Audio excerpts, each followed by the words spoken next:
Hi guys, hello on this iPad.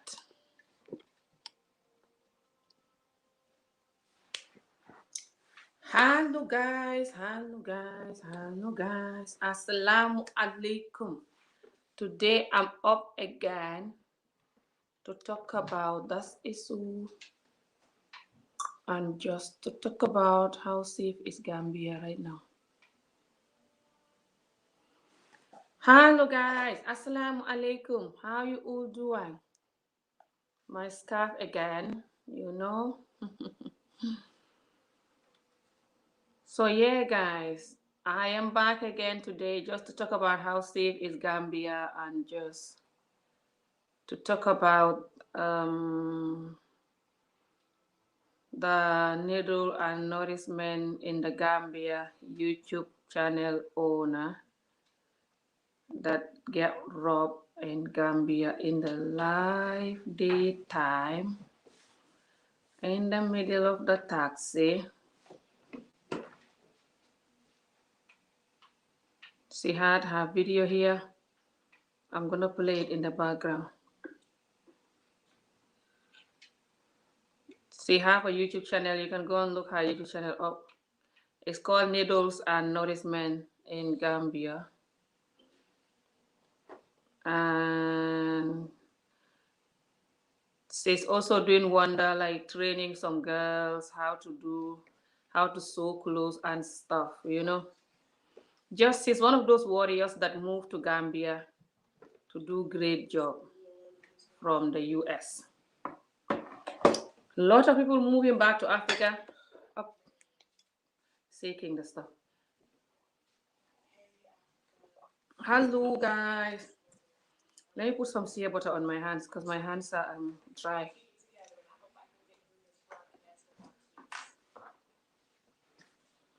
Things are finally starting to settle, and I'm really in an upset place. So a lot of people going back to Gambia to do good job or going back to any of this African country from abroad. Hello, Royal Rising, my moderator. You saw the live video of her. I missed the live video. I saw it after the live video was done. I was like, what in the world? This is what I was seeing in the other video, Sister Gina's video, that Gambia is not safe. And some Gambians are going crazy and just some abroad people, you know, going crazy, saying why I'm saying that. I understand. I'm not saying like Gambia is not safe, like Gambia is not safe, like it's just so unsafe, like people can just strangle you under the mango tree and that. That's not what I'm seeing. It's actually better than, it's not better than anywhere, to be honest. All of these countries in the world are not better than anywhere. They all have their differences, okay? But Africa, especially Gambia and Senegal that I know of, they have their things why they're better than America and Europe and stuff. But they also have really horrible things. I told you guys this. Never mind this phone, you know, been stolen from the sister. They have really horrible stuff going on that comes with those mango trees. I told you guys this.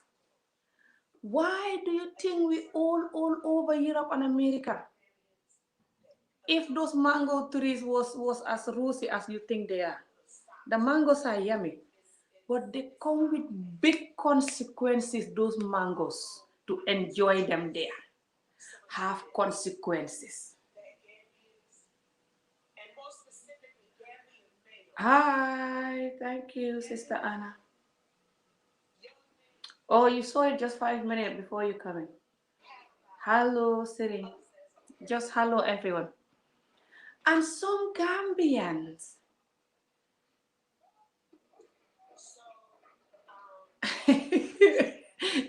our culture actually, if you follow our culture and our people, it can actually depress you to death for good. You have to learn how to manage it, which is what I'm learning now, by the way. Hopefully, I will master it. If you don't know how to manage it, you will die of heart attack. Like, honestly, the culture and the people and everything will strangle your heart like this. Squeeze it until you die. And they're gonna keep on dancing when you're dead. So you have to learn how to manage it or you're gonna die.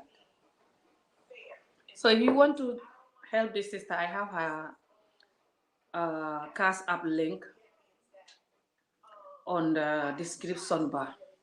Not link, just the Cash App, the name of the Cash App. But I was thinking, if they take the phone, and the phone, if the phone have the Cash App, sis, if you see this video, come and let me know. Then they might take the money from the Cash App and transfer it to another Cash App if they get access to the phone. But I don't know whether they can get access to the phone. Let's think. Some people say that they know how to get access to the phone. I don't know how easy that is. But I know they can make the phone work even if the phone is locked. Because me, when I was in Gambia, I have the iPhone XR.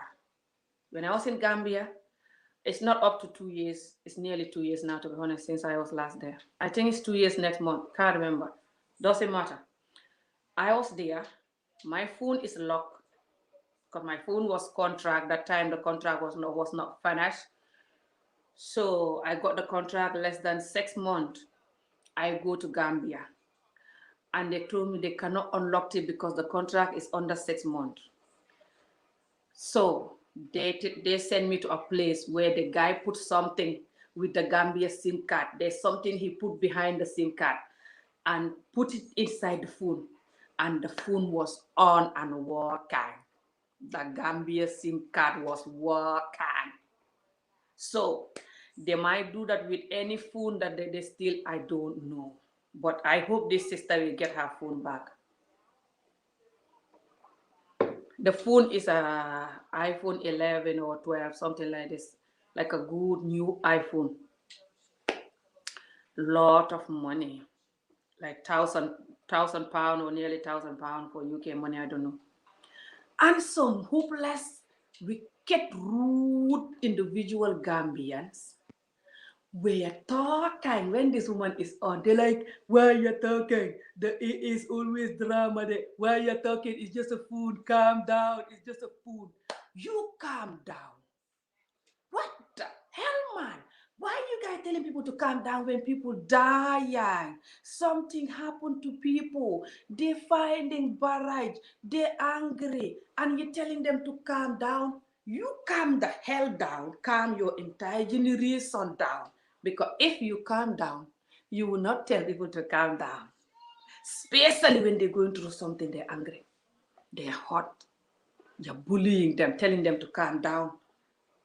Calm your entire generation down. You're lucky I'm trying to not use curse word. What in the world, man? There's a reason why this country is the way it is. And then somebody else is commenting saying, ask the thief in Gambia when we catch them what we do. We put a 6-inch nail on their head. Either 6 or 7-inch nail. This person commenting, they put 6-inch nail, inside the people's head when they steal. Just that alone revealed the whole reason why people are stealing. Because you people are so wicked. You still don't have children. You don't know how to raise children. Africa, how many times I told you, give up having children? I'm not joking. That's why I don't want to have another child. This man I'm talking to want me to have another child, but that's another break I got to cross when I found it. I told him I don't want to have another child. Lot of us who don't have children at all. I told you guys, they're starting from me. How the hell because of you catch the thief now, you're gonna put 6-inch nail in their head? That's gonna make them stop stealing. Because you're so wicked that you don't know how to raise a child that shouldn't be a thief. You shouldn't have a child. You're not capable of having a children. That's why every child you come across, you will abuse their entire generation until they're thief. Then you nail their head to death. Sorry, guys. My cup of tea. This is insane.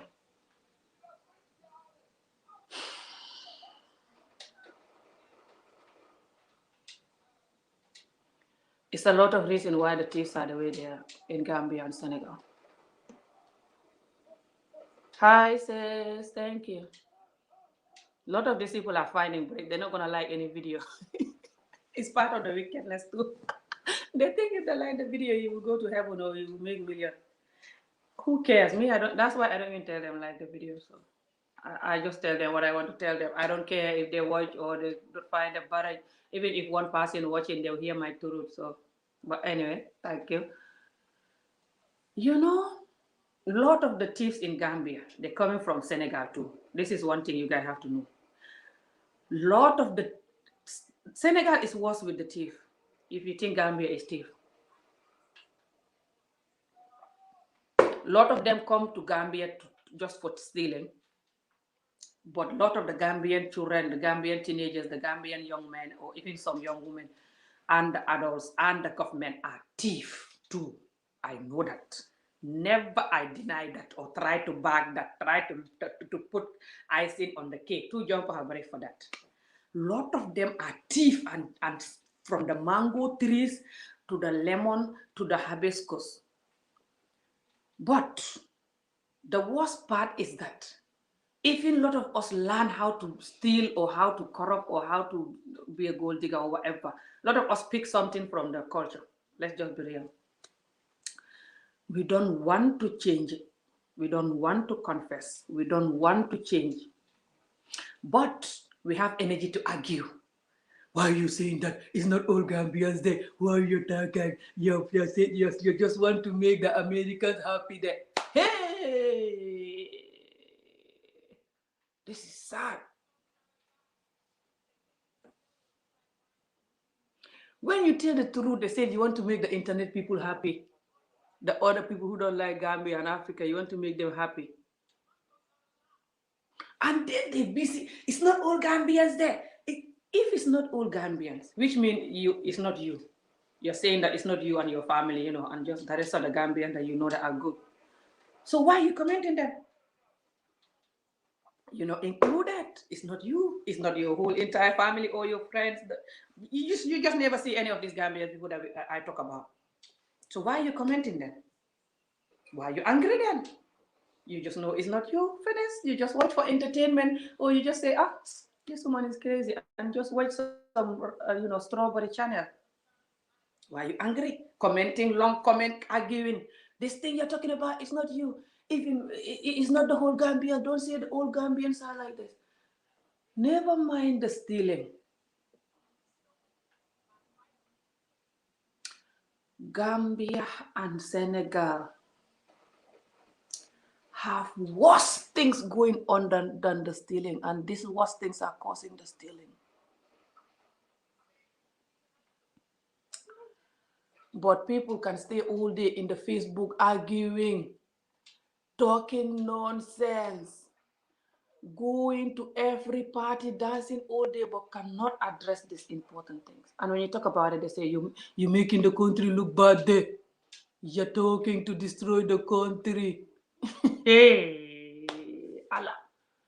Sometimes I always ask, what have we done to Allah? It's like we've done something to Allah. All of these countries are the same, South Africa or not. They all do it differently. It's all from the lack of love and care for the children. The lack of being there for their children, especially the men. The fact that they choose food and women over anything. And they'll never agree that is the problem. They always look for issues. Oh, wait guys, trying to fix the camera. They know that's the problem. We are telling them now, for years, especially us the women. This thing making that The camera making me like this, so I cannot know what I'm doing when I'm on the camera here. When the woman telling them and the children telling them that the way you are neglecting us is what's causing all this, they're like, who is gonna look after you and give you love and care? That's why you're talking. You want people to take you serious and give you love and care. You have time to talk. And then they talk about all this nonsense and they go and spend their money on women, ignoring their children. Lot of them have lot of children, especially these men. Some of them have 20 children and that. And they're never gonna look after the children.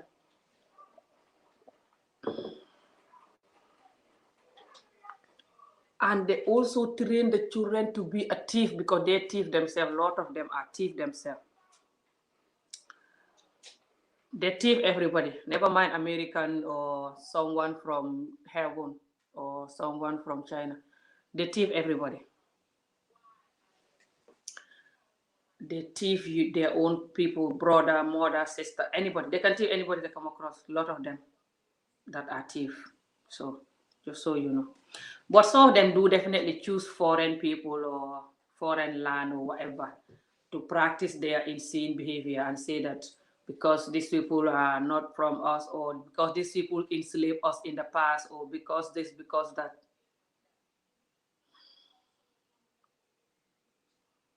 You know, talking about the reality and what caused the reality, which is what I like to focus on. Because you can talk about the reality all day, but if you don't focus on what caused it, it's gonna keep coming back. It's not that people doing that because they are broken or whatever, so you can just bully them. No. You can be broken and do other things. You don't have to talk about the reality. You can be broken and go and get drunk, go and do what you like to make yourself happy, or just talk about chagaranchan stuff. If you talk about sex, ooh, they all will listen to you. They'll insult you what they watch and say that this person always talking about sex and this they're so ranchang idiotic and teaching our youth to do chaga stuff. But they'll still then listen. But you talk about this thing that can cure us in the next coming generation. They're like, this person is mad. This person is just, we're not all the same. Yeah.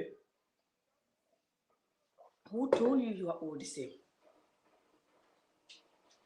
Anyway, find a barrack, the same or not. Even if I was saying, oh, we all the same, you guys are all this, you guys are all that. Instead of you just trying to fix the problem, work on fixing the problem. That long message you can do, for example, to argue with me and to tell me that we're not all the same. You can use the message to say that whoever that is doing this should stop. We should grow past this, or we should definitely not encourage this, whatever that is.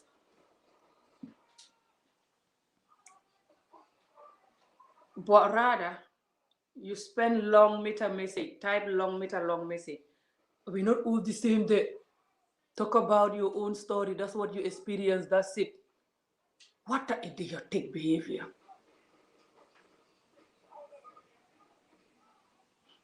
Just to give you an example, right now, the Gambian Facebook is boiling hot pepper for the last couple of days because there's a guy called Nyang Jai. And this Nyang Jai guy, he doesn't like the Gambia government. But he's a person who was either working with the government or something. Like, he's a big person in Gambia. He does like historical videos and just like he knows about the government, and like he's very educated person. He's not like Amijo kind of a person. I don't really know his background much, but he's called Nyang Jai. The Gambians, they know him. So he does videos, exposing the government like some people do, like going deep, talking about what they're doing deep. Not just like Amijo village woman jumping her bread on the government, but like going inside and exposing them. So the government don't like him, and he also don't like the government. So not long ago, when the president launched his political party called NPP, He did a big party at the stadium, the one and only Gambia Stadium. Independent Stadium is called in Bakau. He did a big party there 2 days ago to launch his political party in this pandemic. People were not wearing masks at all, maybe like one or two people. People were dancing like nothing happened. The whole stadium was full of people, especially a lot of young people, like young adults or like 18-year-olds, 17-year-olds and that, or like young adults, 20, 30, 40 years old people. Different people were there, but most younger people than old people, more younger people. But we all know that Africa people live in one compound. So even if you're young, you can bring the disease to the older person. So he launched this party and a lot of people were there. And he shouldn't launch this party with this coronavirus time. Or if he was launching it, he shouldn't bring that much people. But he's busy fighting with this other guy that have a political party that have a lot of people. This other guy, Dawa, like I explained in a couple of videos, Because whenever this guy is out, he have a lot of supporters. And he's scared of the amount of support that the guy have, knowing that he have to be voted out this year. The end of the year is the election. He's going to be voted out if he's not lucky. Because when he look at the social media and the people in the ground in Gambia supporting Dabo, then he's scared. So then he do this launching to make Dabo and his people to look at the people I have. I'm going to win the election. He always fighting with Dabo and his people always fighting with Dabo. Whenever he do a video, he have to say something. Whenever he's been interviewed, he have to say something to annoy Dabo's people. And whenever Dabo's people are talking, or Dabo himself, he also have to say something to annoy the president. So that the group of people, when the two of them say something to each other, then the group of supporters also keep coming and attacking each other, insulting each other's mother's private part all day in the videos, like some bunch of 10-year-olds in the football field. It's actually very sad, and I'm so glad that I get out of the politics. And then the president, look after people who support him so they can support him more instead of looking after us, the country people. Hello.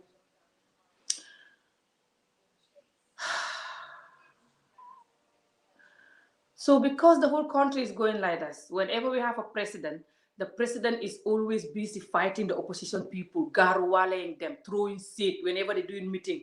For example, the opposition person is fat like Amijo, and like they have child marriage issue, for example, and like never been to school. Then the president will be like in his meeting or in his interview, I don't have time to talk to fat people, traumatized fat people who just, Adi, what is this? Please, you don't do this. I'm talking. Sorry, guys. My son dropping the controller. I don't have time for talking, for worrying. I don't worry for fat people or traumatized people or uneducated people who are not educated. You know that the president is talking about me, for example. And then the ministers also who are with the president will do the same. They will come and throw shade and garwale the opposition people. And then the opposition party will also garwale back, or the people will come and respond to the garwale. And then the president people will respond, arguing and fighting. People become really big enemies because of this. I'm not even joking. Like people that were close. And people insult each other mother's private part all day in their videos. Going insane. And the leaders, they're just sitting there with their cup of tea laughing.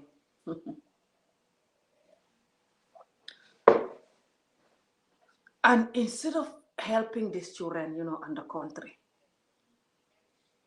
But I think the leaders should definitely help the country and the children.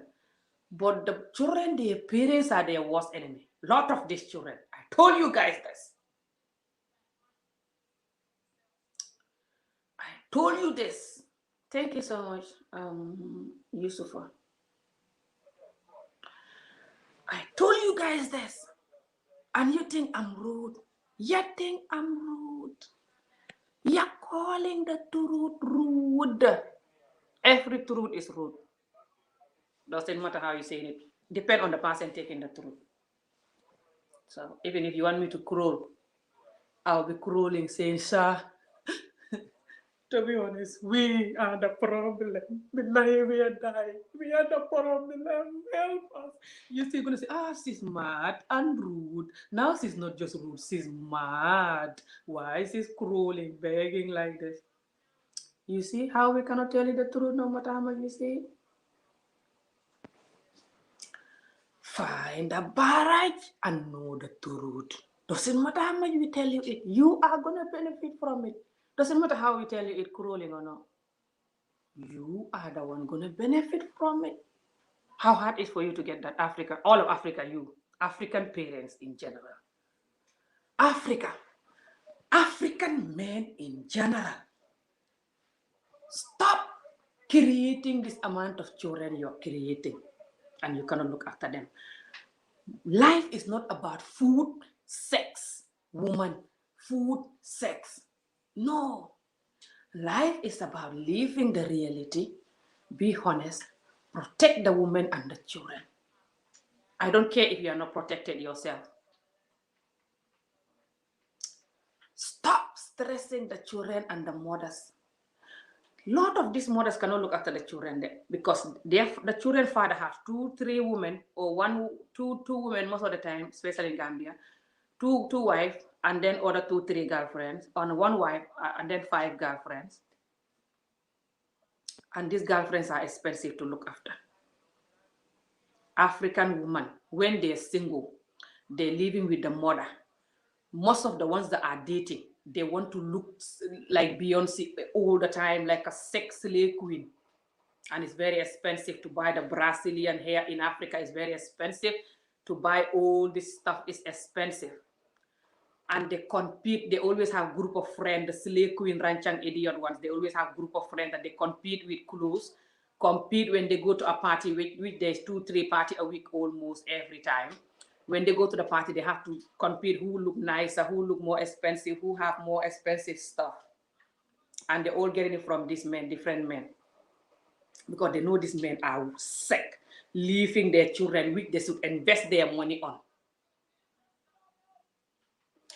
So then, they're making these girls to not marry because these girls get used to the money so much that they know if they get married, they will not have the money. So now they stay single for so long, waiting to be 30 or 40 before they get married, some of them.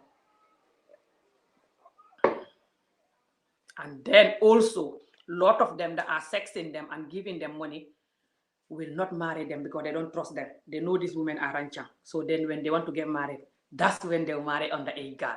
Hey! Find the barrack. You have time to argue with me. Don't even bother arguing with me, telling me they're not all the same. Yeah. It will not make me stop talking at all. In fact, it will make me talk more. So don't even bother. I don't have time for the 2 good ones. If you are included in the 2 good ones, just get out of my channel. Go and watch some strawberry channel so you don't have a heart attack. If you are not included in the 2 good ones, which is why you are angry that I'm exposing it, find the barrage. I'm still gonna talk. It's my channel, my YouTube, my living room. Pay in my job over the internet. Anyway, you can talk. Just like I'm doing, talk is free. Everyone can talk. So, guys, back to this day. Why the thieves are the way they are. The thieves are not just thieves, they're very heartless. Last week in Senegal, I did a current affair here talking about it. There's one thief that went to the girl house. This thief been there a couple of times stealing their stuff. Phones, stealing their phones, stealing their stuff. And the girl recognized his face because you know how you see them and then they run. So the thief come back. It's at Dakar bus. If you are Wolof and you know Dakar bus, go and look it. You will see the video is there. They explain it in their news. The thief come there. Listen to this. The thief, they're not just thief. They're very wicked because a lot of them are raised in a very wicked home that they beat them up to death like a slave master. When some of these African parents are beating their children, I swear to God, yeah, if you witness it, you will think this person is dealing with their worst enemy who killed their entire generation. For very little things. Like, why are you not listening? Like the way my son is not listening to me in this house, driving me crazy. This kind of thing. They forget the person is a child because they're too traumatized and depressed, because most of the time the child father is idiotic. That's why the woman is like that. And then the child father can be worse themselves because they come from a home where they're traumatized and beat up to death themselves. And they're not ready to heal themselves, whatever the hell the healing is. This jump over healing that I'm trying to do, it's very hard to heal in this community because you're healing and they keep jumping off barrage and it keep reminding you of what they did to you. You're like, I can never help. Why? It's very serious, the guys. They cannot allow you to heal at all because they keep doing other things, and you keep getting angry and stuff. Maybe if you run away from them and go to China and try to be a China, if they will accept you anyway, try to be a Chinese, maybe you can heal. I don't know. But I don't know. I don't know what the Chinese people do too, but I don't know. But learning how to handle them will help you. Learning to just, even if they're going to annoy you, you still calm down. Me, that's what I'm learning. But not that I'll stop talking about them. Never. Especially when something happens. But I'm going to try to do more videos about how to heal and stuff. How to be unbothered and stuff. Because I'm still learning that, but it's working slowly. But so what happened in Senegal is, back to the thief in Senegal. So you know why I say these thieves are not just thieves, they're wicked, and you train them to be this wicked thief. It's not because of poverty there. You train them to be this wicked thief because the way you're training them to be wicked, because the way you neglect them and be wicked to them when they needed you when they're young. And you don't want to hear it too. That laugh was a fake. Look, I'm angry. Look, I don't know why I'm looking down. I'll look you. I'm not proud to talk about my culture like this.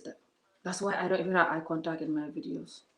Because all my videos are reality. I wish I don't have to talk them. But what can I do? You want me to just watch them? Watch me and everybody die? I just watch like you are doing. I can't. Too painful. Anyway, find a break. So, the thief in Senegal last week come to this girl's house when it was time for her to go to bed at night. The thief was there when she was trying to close her door. She said to the thief, "Hi, what are you doing here? I recognize your face." And the thief said, "Huh?" He said, "Yeah, I recognize you. You're the one that coming here stealing our phones." And he just take out something from his pocket, some spray in the house, put the light on, and then put the fire on, and light the house and run. When he was running out, the girl was running out to follow him. He pushed the girl back, pushed her to die in the fire. And then he ran outside and locked the door and go, throw the key outside and go and run. Now, tell me, how is that a thief? I'm waiting for you to comment, especially you Gambians and Senegalese that don't like me talking about our issues.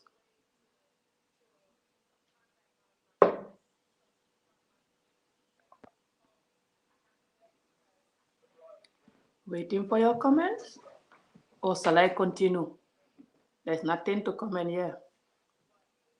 How is that a thief? That is a thief or a wicked soul that is trained, most likely trained to be wicked.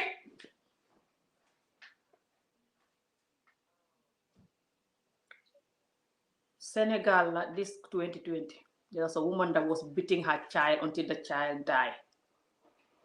A man beat the 6-year-old until the 6-year-old died, and the man is in the army, a commander or something, like somebody big in the army. Not long ago, last week, the woman hit her mother in the head to die. You saw it in this woman video that people steal her phone. You saw The Gambian, I think that person is a Gambian because he's saying, ask the Gambians. Ask the thief in Gambia what we do to them when we catch them. We put 6-inch nail in their head. That's what we do to them when we catch them. Ask them. To him, that's good. To him, that's how to deal with them. You don't know what's the problem with these people. You don't know. You think I'm joking when I'm telling you how insane these people are and why the country is the way it is. Why do you think they're marrying underage people until now? Getting people pregnant in their school every day. Right now, just this morning, I was watching one Gambian woman who did a video. She live in one of these countries. I don't know where she live. Auntie Sally, Sister Sally. She was talking about this girl that she's fighting for. She said for her right. This girl that been raped and killed because they were trying to get rid of the people that rape her. Where the person that rape, sexually abuse her or whatever, get her pregnant and don't want the pregnancy because he's somebody big or he's somebody that don't want the pregnancy. I'll ask her the whole story. I part the video. I'm gonna post it, but it's my language. That's why you won't hear it. She's fighting for this girl to have justice, and they don't want to give her justice because the person who did this to her get her pregnant and then take her to somebody, a local somebody, to get rid of the pregnancy, and then she die to the thing, 16-year-old, something like this. Yeah, definitely. I think she says it's 16. I have the video. I downloaded. I didn't download all, but I download the part where she's saying this. And she said nobody's talking about it. She's been talking about it for so long. She said since it happened. It happened like not long ago. According the way I hear it, it's like not long ago when it happened. She said that people, when they hear her talking and stuff, and just people not doing nothing about it, not talking about it, but they're busy talking about Nyang Jai. Anyway, I'll talk about Nyang Jai first. Why I was talking about Nyang Jai. So this Nyang Jai guy, people, the Gambian Facebook is like on fire. Talking about Nyang Jai because Nyang Jai he didn't burn it. He put the T-shirt of the president. You know, I told you guys the president launched his party not long ago. So when he launched his party, Nyang Jai not supporting him. So then Nyang Jai took the T-shirt. One boy who worked for him, one 16-year-old who lived in his house, they said work for him, something like this. This is how they say the story. That I don't know whether he adopted the child or I don't know how. They said he did video about it. I will listen to it. I've not listened to it yet. They said this 16-year-old that is either living with him or working for him went to the opening of the president political party and come home with the T-shirt, and he doesn't like it. He take the T-shirt out, and his wife was videoing him or somebody was videoing him putting the T-shirt inside the sockaway. This sockaway is like this these big holes that they normally have in Africa, and people like when they use any water, any unwanted water from the tap or whatever, it will go there. And he opened the sockaway and put the shirt there. Anyway, me when I was looking at the video, you know me, I'm crazy. I don't normally think what people are thinking. My whole mind was like, this sockaway is not safe because the sockaway is in the middle of the compound. And you just open the door. He just opened the sockaway door like this and put the T-shirt in it and put it down. That's dangerous. I hope he can put a lock in it to lock it. Because any child can just go in the sockaway and die. Or open it and then mistakenly go there or something. It just, my mind was just like, the sockaway is not safe. The sockaway is not safe. How can you just open it and close it? And it was a really like iron door. Like, it's not heavy at all, but it's an iron door. When you close it, you will not know whatever is in there. Hello, baby. Man, maa online. Okay. So, but people, why I'm bringing Nyang Jai and the T-shirt issue in, the Sokowe issue into this? These people that supporting the government, looking decently today, Lord. Thank you so much. You know me, I look anyhow in my videos. I'm too laid back in my videos. I don't just like, oh, I have to look like this. However, whatever mood I am or however the video find me. Anyway, the people that supporting the government, the big people especially, they making video on Facebook. This thing happened about 3-4 days ago. 3 days ago, something like this. Yeah. They attacking Young Jai, insulting Young Jai, going crazy about the job fabric t-shirt that he put in the soccer. When they can talk about things like what this woman was saying in the video, this girl that that is killed by this person that get her pregnant. I don't know who this person is, if it's her teacher. Seem like it's her teacher. But I'll ask her. Lot of the teachers in Gambia get the girls pregnant. They have a lot of foreign teachers from Nigeria, from Ghana, because a lot of our people are not teachers. And a lot of them don't know how to teach also. The ones that know how to teach and are clever, most of them travel abroad. Bless us. Don't worry about me. Me, I don't know how to teach, I can't even read a lot of your comments. But I could still do better if I was in Gambia and given chance, which is going to be very hard. When you don't go to school, the government like, you want a job here?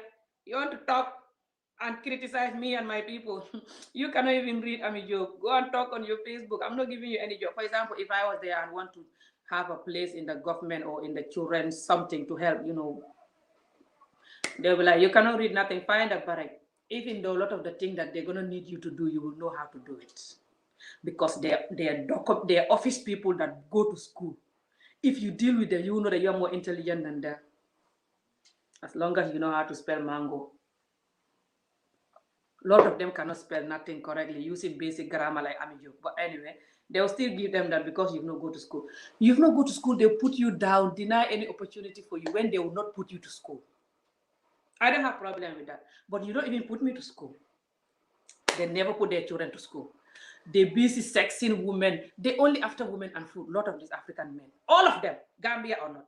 A lot of the African men, why Africa cannot develop is that they only after food and women. And I told them this all of these years that I've been talking.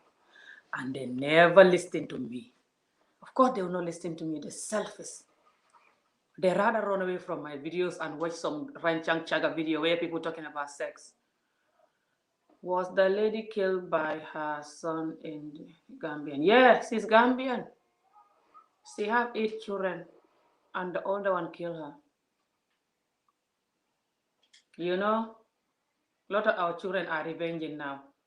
Some are revenging like Amijo talking in the videos. This is my only way of not revenging but just finding break as well. Some are killing. In Senegal last week, the woman killed her mother. Put the kur on her head.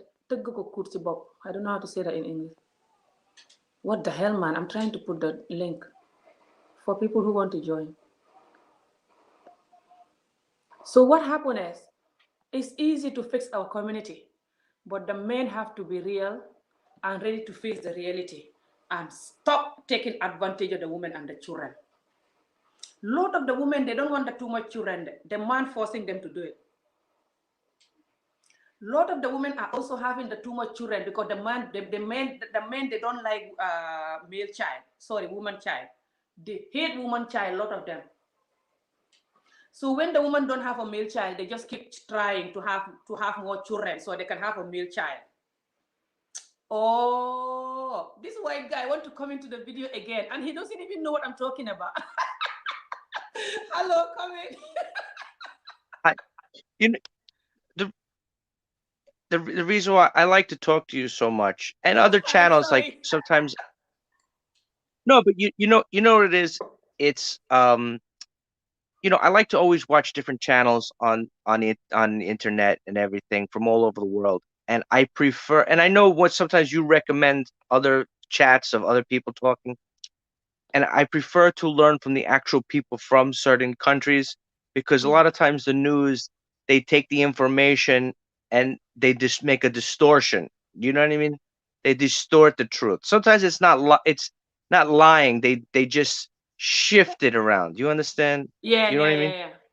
Or they hear So if I something want to know, different. They hear wrong information. yeah. So if I want to know what's going on, like I know you talk about child marriages and things like that. You know, Um, I like to know from somebody like you rather than the news because you actually have family there, you live there, you know what it's like, you actually know what's going on. And I just heard that story, because I live just outside where that happened was in New York City, and I live about 45 minutes in a car from New York City away from there. And that was a pretty big story. I mean, obviously they showed her brother, the brother of the woman who died. Of course he was destroyed. I mean, he was crying. I mean, of course, because his sister just was killed, and it was horrific. Um, it's that's one thing we do have in America. There's one big problem. We do have a lot of gun violence. It's every day in certain communities there's shootings every single day. You know. Mm-hmm. It does. It's sad. I want to even make a video for for the rest of the children, that because they say this woman has 7 children left. I want to make video for them to Yeah. like encourage them and like motivate them to stay strong, because this can make them stronger or can ruin them. So Yeah. they have to know how to handle it and move on, and yeah. But I'm curious. Like you said, are the children gonna live with other family members? Are they? I don't know. Is there a where's is the father in Gambia, or is it? They don't tell the whole. I don't know what the whole story is. I don't know. I'm very bad at calling the Gambian, or trying to get information about something. Don't see me like this in my videos. I don't have a lot of Gambian friends I'm calling or like trying to investigate people issues or whatever. So I just hear what I hear from the news, and I saw some Gambian do video about it, but they didn't explain further about the these things that you're asking. They just talk about what happened and how we can prevent it. Sadly, I don't know much Hmm. about it, but yeah. Yes. It's So, but happening yeah, now. Even Gambia in is very Senegal, small. somebody killed her mother not long ago, a woman. Yeah. Now what? Now, because I just looked at the map, because I thought Gambia was a lot bigger. It's very small, Gambia. Now it's Yeah. surrounded by Senegal surrounds Gambia on the west coast. Mm-hmm. So Yeah. now, um, do you guys? Is it the same? You guys just now you have a language. Well, yeah. What is your native language? Is it called Gam? Mandinka, What do you Mandinka and Walla. now? Do they use that language in Senegal too, or it's a completely different language? Yeah, but they Okay, use Walla more. so you can communicate. It's so funny because the English speaking country where you live is the most difficult to understand what they're saying. Yeah, It yeah, Scotland. it's funny. It's because I'm sure you're speaking to other people from all over the world that you speak to in your chat, and that Scottish people, that it's ironic that English is not your first language, but you could speak more clearly than the white people that live in your city. I know what you mean. It's because they can speak it, but yeah, a lot of the young ones they have their English are more clear.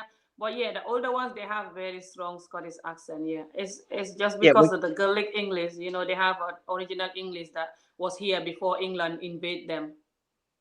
yeah. So if you listen to people from the south, obviously you know right away if somebody comes from the south, from England, from the southern part of England, and they come up north, you know right away that they're from the south, right? It's like not even a Yeah, right. You could but tell right away. it is. It's so funny. But thank you so much. It's just me. I have to focus on this issue that I'm talking about because All a right, sister in Gambia, her phone was stolen. I think it's last night or something, or this morning. I don't know. And just to talk about the issues, and yeah, sure. it's I'm gonna just let you go. yeah. I'm gonna let you go, but I just wanted to know. I just wanted to get just quick to say that I appreciate your work, and anytime you want to have me on, you just let me know. Okay, we Thank could you talk so about much. anything I'll about add you anything. on when I'm Hey, talking about interracial dating and some people who well, marry black people when they're racist. I'll add you then when I'm talking about that. I Because I I'd love to experienced have that that. That Scottish conversation. guy that brought me here, he was very racist after I got here. But anyway, we'll talk about that then. Yeah, Anything but can happen. Take care. thank you Have a so nice much. day. Bye. Mm. Sorry, guys. So now I have to come back to the topic.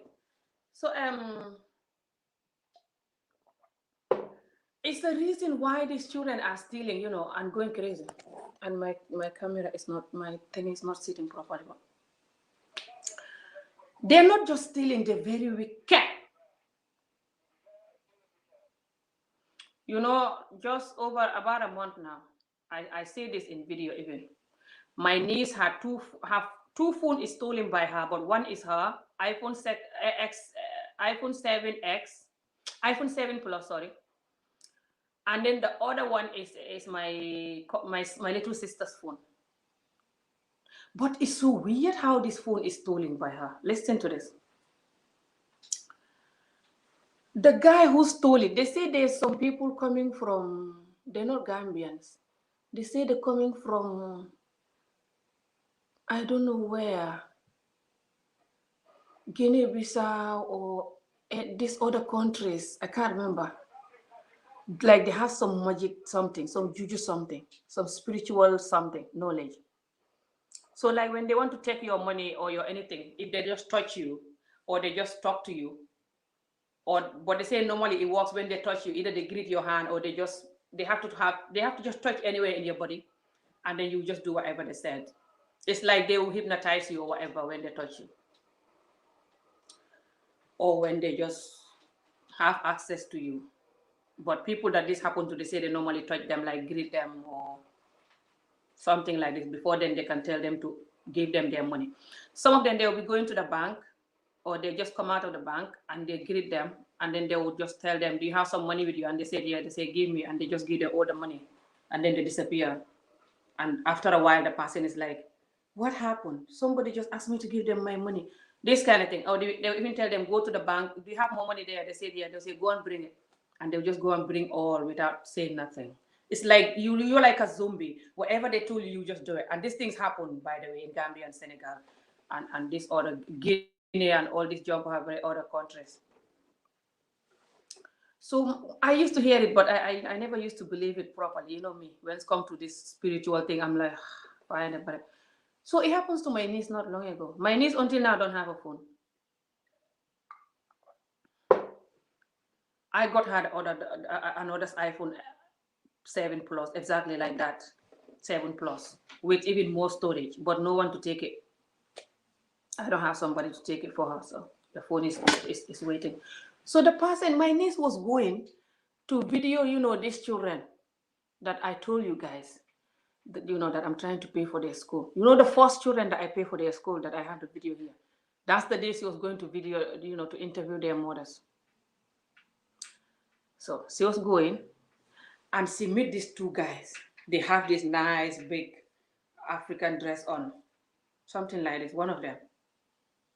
They normally wear this white Muslim dress, looking like a nice Muslim man or something. Anyway, so they greet her. When they greet her, and she stand, they start asking her like, "Oh, we are going to this so place. Do you know how to get there?" Like they're lost. They're pretending like they're lost. And then she said, "Oh, I have to go. I'm in a hurry. I have some people waiting for me.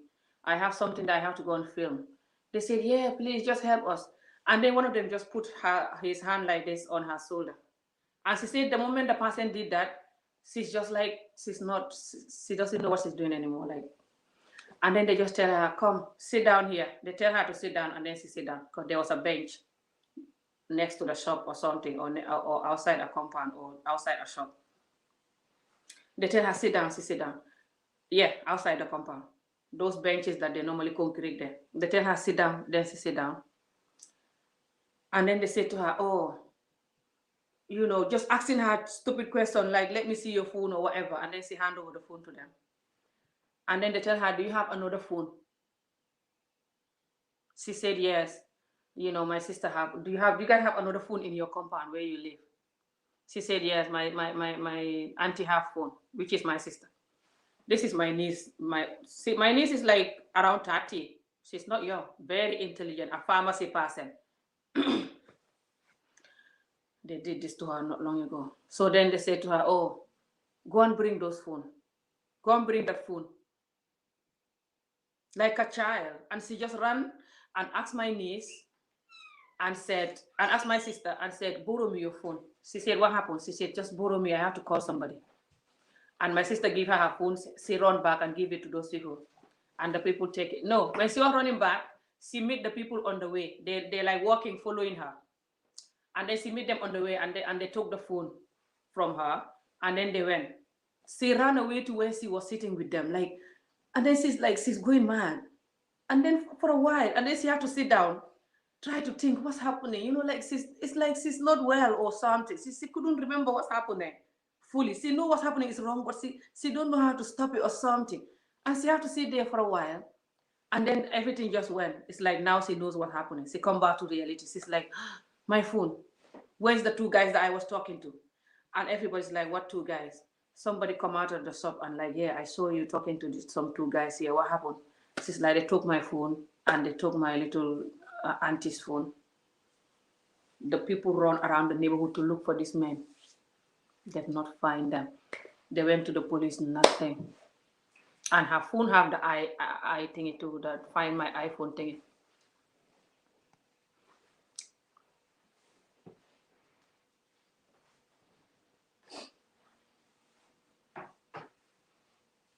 In Gambia, and I am to join 12 February. How safe is this place for America? I'll talk about that after, how safe it is and what you can do to protect yourself. I just wanted to say hi, Ami and friends. Hi, Esa Kamal. So what happened is they took that phone from her, took the phone, that she gave them, my niece's phone. Sorry, my sister's phone. She still don't have a phone. My sister still don't have a phone like the one they took. She have a cheap phone now. So they have those people that are coming to Gambia from Guinea or Cote d'Ivoire or this other places, and they have some black magic something that they can hypnotize you with and take whatever you want. Sometimes they can come to your shop and tell you, do you have money there? You said, yeah. They say, give me all the money, and you just take it all and give them. After they go, you're like, what? You're like screaming. It happened, guy. Like, it's not even joke. But they say that normally when they touch you, when you have access to them, when they touch you, when they have access to you, that's when it's gonna work. Something like that. Or sometimes they'll even give you a ring or something that they're pretending to sell and tell you, try it, give it a try. When you try it, you just do whatever they said.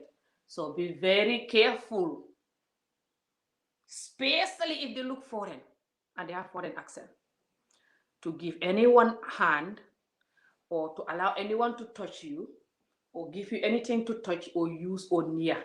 Run for your life.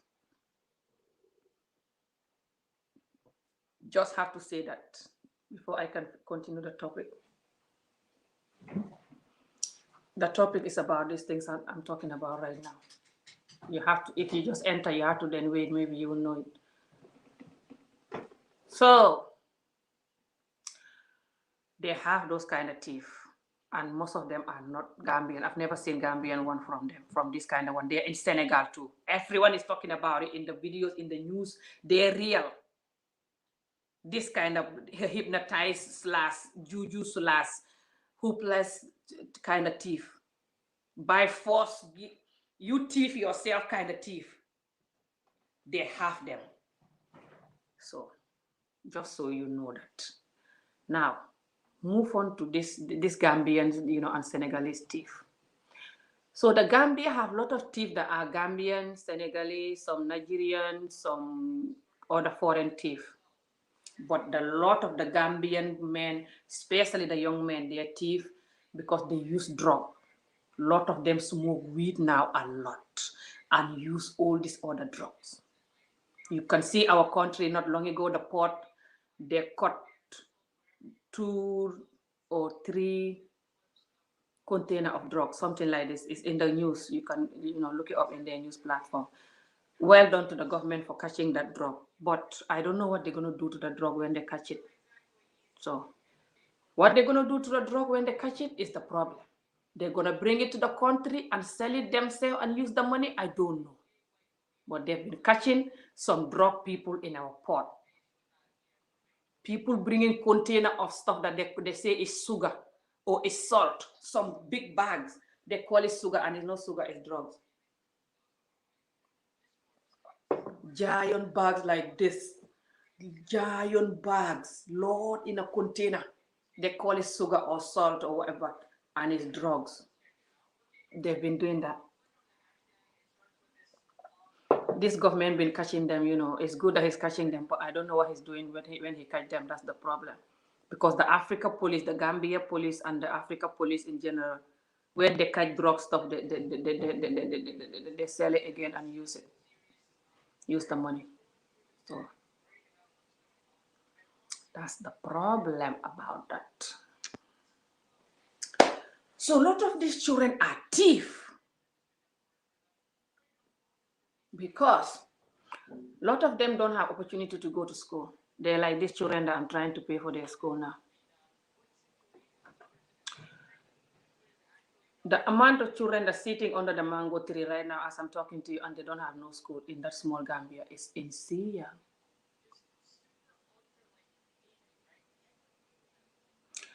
Not just even when they have school, it's hard to have a job, like professional job, because it's not many. And a lot of the Gambian people want professional job, by the way. Because the Gambian community is bully, professional bully. Either they do it in their video or not. So if you go to school and then you finish school and you are a carpenter, people will laugh at you and bully you and say, you want to go and learn how to make bed? After you spend years of studying, you're going to be a carpenter like somebody who didn't go to school. Laugh at you and bully you. And also the Gambian people have egos. This is the Gambian people's worst enemy. Not me, thank God. You know me, sometimes some Gambian don't call me Gambian. A lot of the Gambian characters I don't have. And I don't want them. I despise them. I hate it.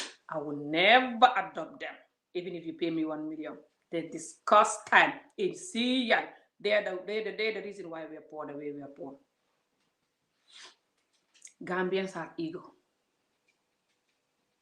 Because if you don't have ego, even though you know that now you finish school and you don't have job because your government don't have so many jobs and the country is not so developed to have so many official job or professional whatever, office job, whatever, then you can still go and learn how to be a carpenter or how to be a fitter, making cars. The mechanic is called fitter in Wolof.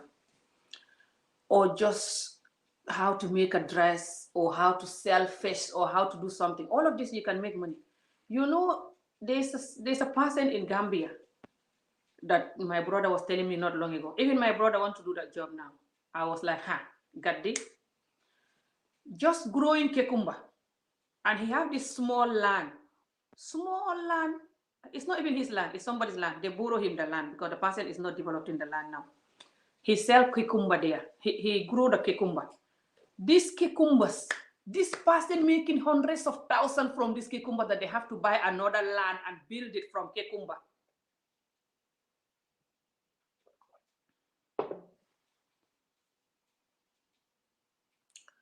When I think of a lot of these opportunities, I just want to go back to Africa.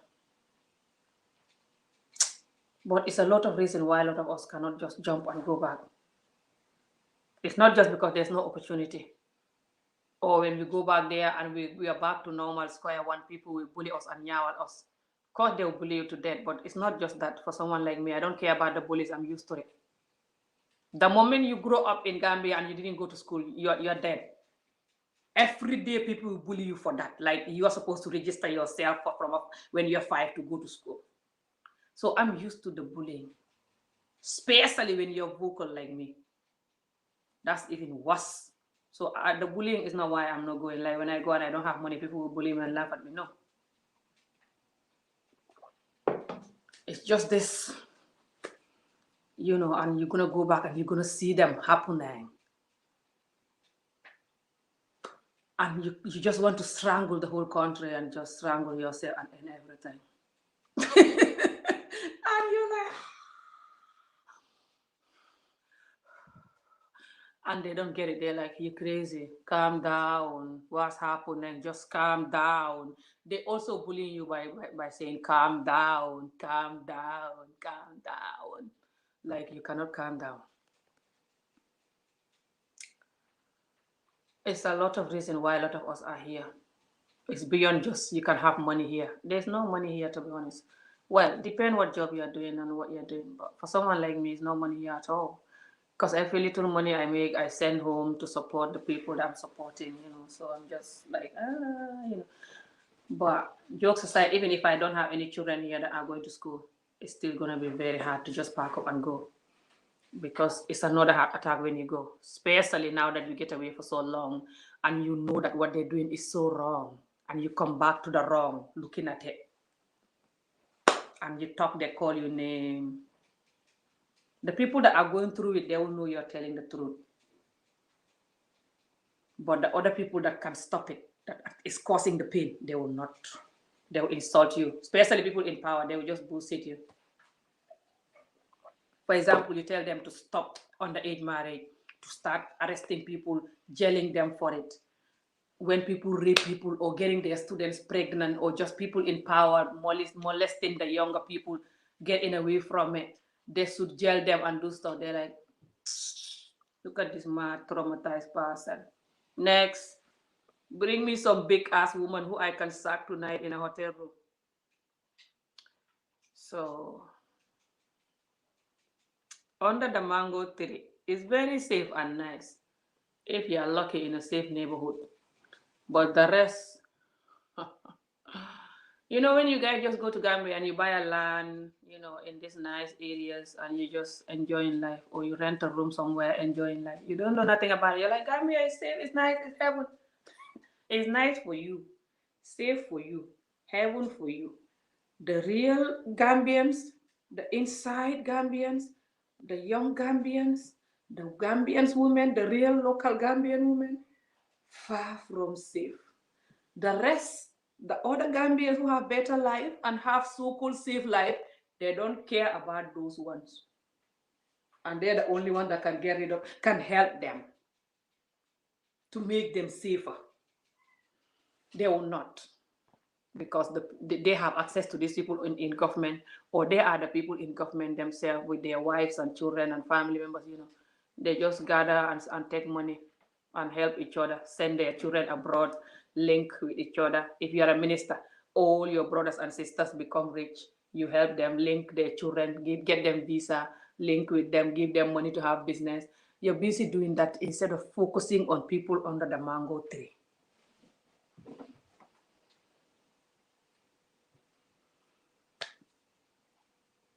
People, be careful to this lady. You mean people should be careful with me? Type, type correct English. I cannot read village under the mango tree kind of English if you are talking about people to be careful with me. If you are one of those Gambians that is against me for telling the truth, type correct English.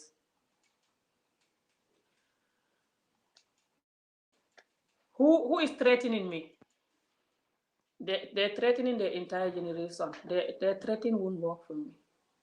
Don't even bother. Type correct English and get ready for me to block your entire generation, whoever you are. Anyway, so what happened is exactly no one forcing them to watch. I'm ready to block their entire existence. Anyway, I'm gonna send the link again for a Gambian person who is ready to come and condemn this madness. You know, I don't have time to listen to some hopeless person talking hopelessly. If you come here and you're gonna talk hopelessly or try to condemn me, I'm gonna get rid of your entire generation. You understand?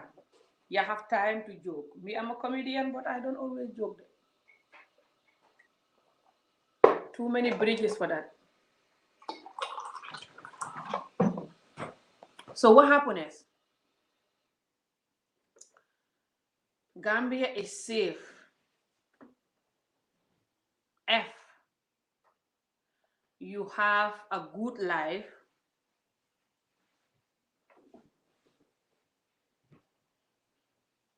because your children will not have to go through horrible life. Then they're safe because the government cannot do nothing for them. This is why the number one reason why it's not safe. You are their government, you are their everything. So if you have a good life, you give them education they deserve, which is you might have to do extra than just sending them to the government school. Government school is the worst place to send your children, especially when you cannot help them with homework and give them extra learning. The government school, lot of the government school, almost all of them, their students cannot even spell mango. unless the child have to be very clever or have a parents at home that help them. You understand? Good. So if you put them to private school, the private school they're like this, they're still not the best, but they're better. Then or you know how to help them with schoolwork. That's even better. Help them. If you're not like I'm a joke. Then you're safe in that area. But you still not safe if you live in a house that the thief have access to the house. I'm in the video. You know, hippie bunti yep. You know, hippie bunti yep. Take them bunti, please. When you live in a house that you have a nice house, you have nice, like furniture, TV, and all this fancy stuff. And they can tell that this person house, if I break in, I'm gonna have something that I can sell and make money. Then you are not safe if you don't have security. Doesn't matter what area you live. Do you understand? Because they have thieves that walk in the house in the night and break and take stuff. Doesn't matter you're Gambian or not. The Gambian thief, there's a Gambian person that I know. A few years ago, his phone was stolen from his living room on the table, on the dining table at night. Listen to this. His living room door was open. It wasn't locked because sometimes it's very hot. No electricity. How are you going to close your door like you're in prison? So when you open your door, and us Gambian, we're used to opening door. You put your phone in the living room on the table. He put the phone there and he went to shower. The person is maybe the neighbor or what? How did they know that the guy put the phone there and he went to shower? I don't know. Or maybe they come to visit to talk to him and they see the phone. I don't know. He come back from the shower. The phone is nowhere to be found in the middle of his living room. Do you understand? Never mind the snatching your phone in the market or nightclub. Even in your living room. Yes, I'm good, thank you. So, these people that are stealing, they're stealing because a lot of them don't have opportunity to have a good job. A lot of them don't have school. And a lot of them have ego. They don't want to try from the beginning to learn something. They want when they finish school, they will just have a good office job or work in the bank or go to Europe. Why they all want to come to Europe too, which is why I'm here. It's because of the Gambians, the way they like to bully and the way they like to have ego. The Gambians themselves, they're not allowing the poor Gambians to be poor. I keep telling you guys this all these years. When you're poor, they bully you. When you're poor, they isolate you. What's the English word? They don't want nothing to do with you. They stay away from you, despise you, laugh at you, bully you. For simply being poor. You've not done nothing. When you're poor, you're going to be very lonely. Your own family member, even the ones that are better than you, they don't want nothing to do with you. Most of the time, like 99% of the time. Instead of helping you with their money, they go to parties, go to the other rich people, spend money on them, buy them gifts, be friends with them, isolate you.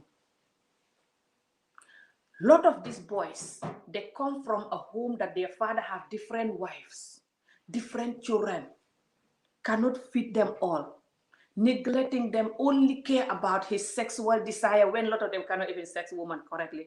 They jump on the woman like a sex chicken anyway, 2 minutes done, but they still love it more than they love their children. Go get a husband yourself. I know, right? I should get a husband. Hopefully I'll get married again soon. Thank you. That's true. I definitely need a husband. Can't wait. When I get married again and I'm here with the husband, you guys gonna miss me. All this talking, I'll give it a break finally. You'll be like, Amy is still alive. I'll be like, yeah, I'm here, guys. Enjoy it. Subhanallah. Anyway, back to the topic, guys. I know that person is insulting me, but what he said, I like it, so I just put it there. Hopefully he's not going to continue finding me because I'm going to block him soon. I'm getting tired of him now, but anyway. So what happened is, Lot of these children, they're not just thief because they just thief, or they just bad country, bad people. No. Every Gambian person that coming from, growing up, you are very kind, loving, hardworking. That's what I believe. Or just every human being in general. The culture and the men ruin the children, when they're growing up. And the mothers too. Because the culture and the men ruin the mothers. But they say I'm not allowed to say that. So it's just the mango trees ruining the people by not putting them to school, underage marrying them, abusing them, beating them to death, neglecting them. And they are also the men. The mangoes are now the men. So all their money they're spending marrying other women, dating girlfriend, buying them food and wigs, spending their money on girlfriends and second wife, third wives. Is the mango trees doing that, neglecting your children here from the first wife so they can grow up to be thief. That's the mango tree also doing that. What a joke. I know how joke Africa is. That's why most of the time when I'm talking about it, I just can't be bothered at all. I talk about it like nothing happened, or I talk about it in a comedy way. What can I do? Because if I take it seriously all the time, I'm gonna die heart attack, and they still don't care. Who cares? I know your ass don't care, but I do. That's why I'm always talking. You're about to get blocked anyway, so careful to say your last word before you get blocked. So what happened is back to what happened anyway, guys. Sorry about this insane person. It's one of the issues. This person is one of the problems as well. You can tell. Anyway, thank God it's me they're dealing with. So what happened is these children have no government to help them. That's not the problem. They also have no parents to help them, which is worse than the government. Even if you have no government, but you have parents who are there for you. Understand your value. Understand that you can be anybody tomorrow. Understand that they have to give you opportunity so you can grow up to be a normal human being.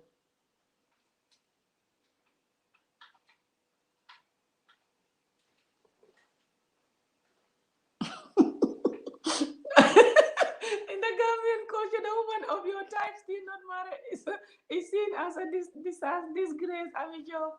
Absolutely a big disgrace because any man that have me will be very happy. So I'm just like, I'm here wasting this couple of years. But anyway, I know. Thank you. I'm sorry about that. That I'm disgracing you guys for not getting married. That's because you guys are not well. Your own children that you're neglecting should be your disgrace, but you're looking for other disgrace. It's easy to look for other disgrace than looking for the real disgrace. So keep finding, but anyway. So guys,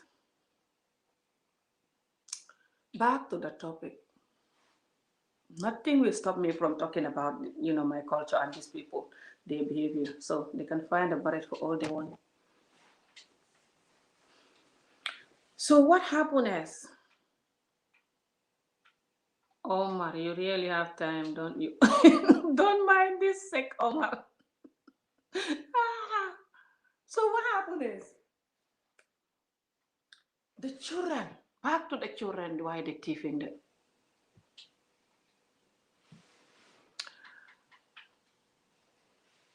Over 30, embarrassing indeed. Absolutely, I know. Doesn't matter what age you are.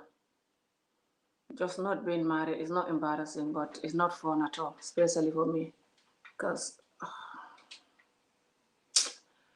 it's different people that not been married. Some they're not married, but they're having what they need even when they're married. You know that jiggy jiggy.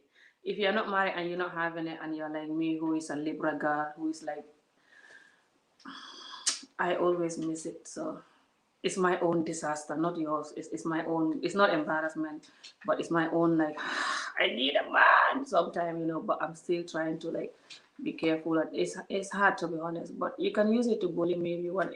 The bullies don't work for me. But if you're 40 and you're watching this and you're not married, don't worry about this kind of bullies. I already tell you why the Gambia is the way it is. It's the fact that they all bullies. Almost 99% are bullies, from the professional to the mango trees. But anyway, back to the topic. So when these children have parents who don't give them opportunity, and the community is a bully, when you don't have opportunity, they bully you. And the community just watching everything that is wrong happening. No one is doing nothing about it. No one is even allowed to talk, not to mention, the people that are supposed to do something to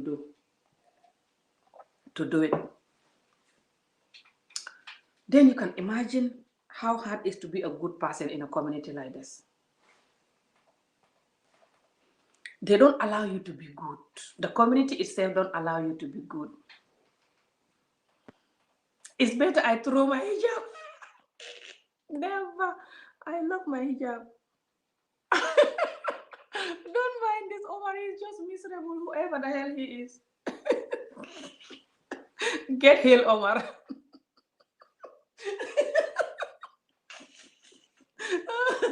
Anyway, guys, let me ignore him so I can talk. If not, I'm not gonna talk.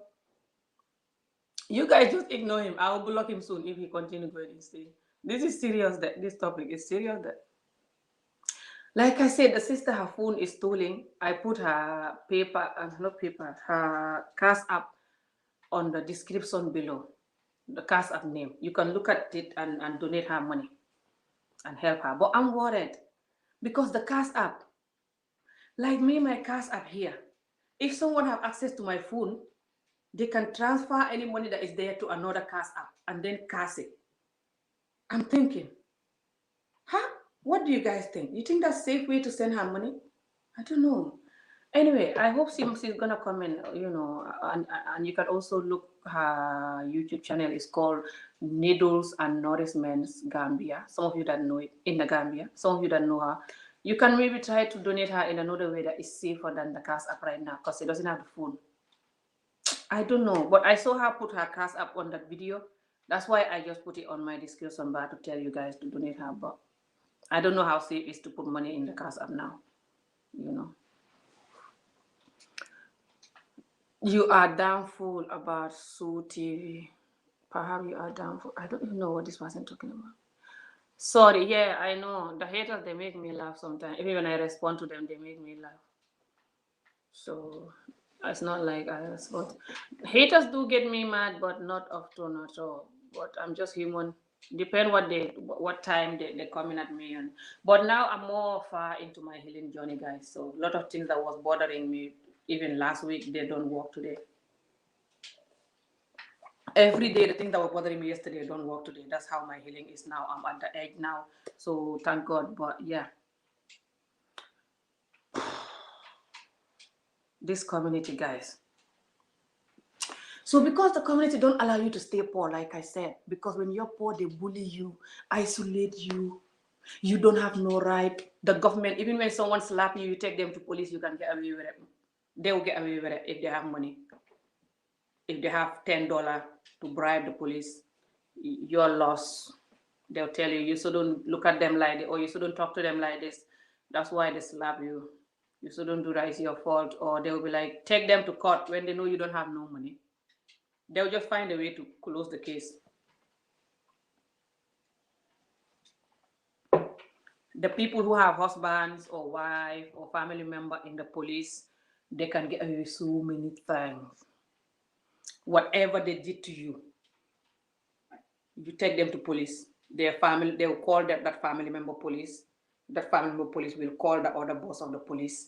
They all link and they will leave they will leave the, they will get away with it. Most likely they get away with it 90% of the time. So what happened is, lot of the the people, lot of our men are very, it's not all. So I'm sorry for some of you good people. When I'm talking, I feel bad because I know it's not all. I just don't have time to always keep saying it's not all. These 2 they're good, these 3 they're good. I don't have time for that. This is why I just say a lot of our men, or I'm like our men. So if you know you're good, you don't have to get angry. Just know I'm not like the people I'm talking about, and you just know it and you just watch, or you just go and watch some strawberry channels. Then again,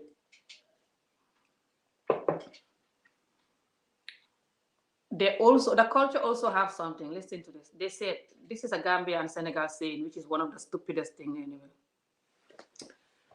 They always say that when you're doing good, you're gonna have a lot of people against it. I don't think it's just Gambia and Senegal saying, you know me, I always have things to say about things. I think that's the worst thing you can say to anybody. It's not every good that you're doing that you're gonna have a lot of people against it, by the way. Depend what kind of good you're doing. Also, so when you're doing bad, everyone's supposed to love it. So because they see this, when the children are doing bad, when they have people condemning them, even the adults, they're like, it's because I'm doing good. That's why you don't like it. Find the barrage. Do you not see the amount of people that are against me? It's because I'm doing good. This confuses our youth too.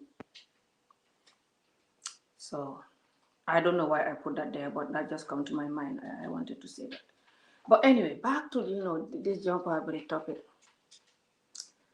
Why the children, the good ones? Why we don't have teachers? And a lot of the teachers we have now, they're like a lot of the good, lot of the. I don't want to call it good. We do have good Gambian teachers too, but a lot of the teachers we have now, a lot of them, especially from big, big schools and high schools, and that they're like Ghanaians or Nigerian. A lot of them,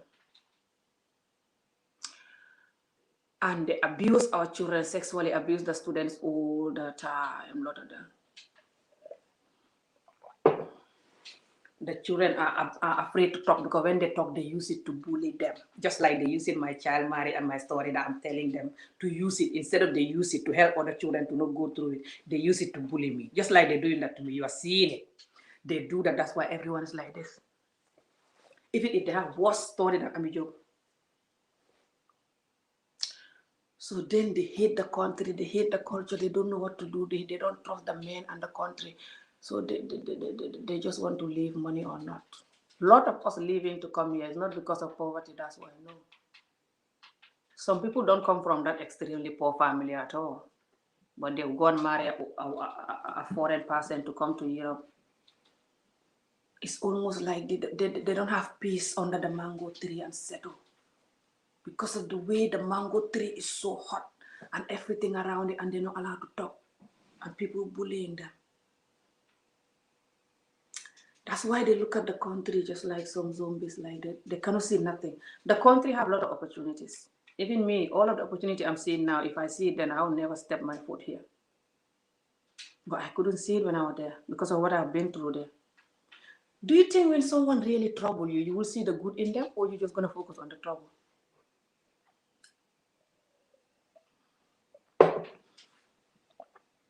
Just look at it. All of us that have friends, the friends that we fall out with, or even husbands or wife or whatever, most of the time they do a lot of good, isn't it? But then they do one or two bad, and we just, because of that one or two bad, we have to go and leave them. If they not want to, especially if they not want to change, or you take a couple of bad, and they just keep repeating the bad, you give up, you leave them. It's like that with the country. That's why a lot of Africans are traveling. Poverty is tiny part of it. That's the reality. Well, for me, because some of us we're so laid back with life. Even though when we come to Europe, that's why we don't make money. We just want peace. And a lot of us go through a lot under those mango trees that we just want somewhere that we have a voice, somewhere that the government can protect us, somewhere that we can have peace and eat rice and sleep, wake up, peace. A lot of the reason that's why some of us, risking it all, to be honest. It's not just because of helping and stuff. A lot of people are here, they don't help at all, or they hardly help. That's the reality. Some are helping till they die, but some don't send money often at all. Some even never send money.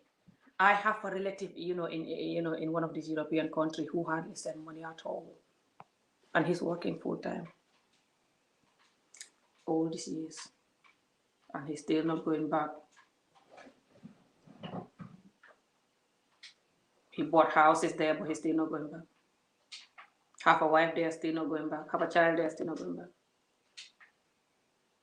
Lot of our men, if you know what they go through in Africa under those mango tree growing up because of the father's selfish, marrying other women, not treating them equally, having girlfriends, just treating the children different, giving the children away to go and learn Quran or go and give them to family members who have money or whatever. It's not just child marriage, that's how they give away their children. A lot of them give away their children to go and learn Quran because they don't have money to look after the children, or they just feel like the child is stubborn. So if this child is stubborn, instead of me having to deal with the hard work, let me send them to go and learn Quran. When they go there, they will beat them, they will behave. If you know what they're going through in this place, they're teaching the children Quran, you will strangle the Quran teacher.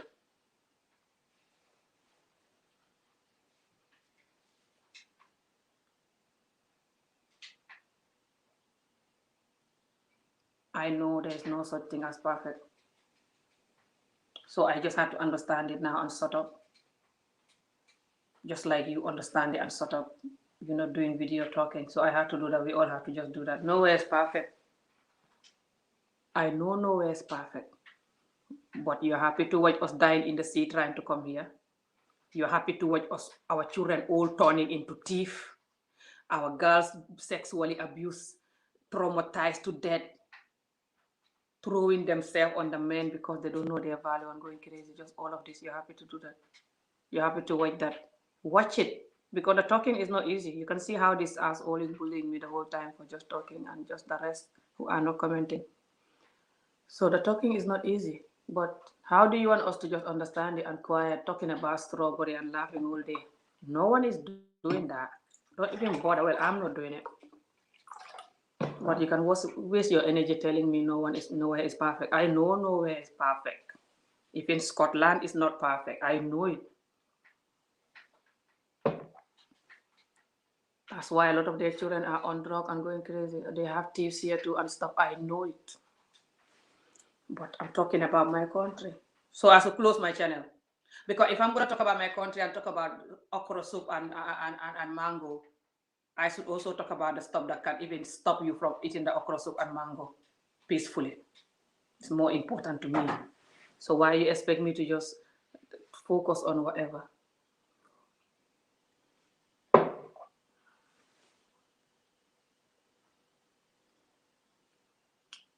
Amijo mang fata.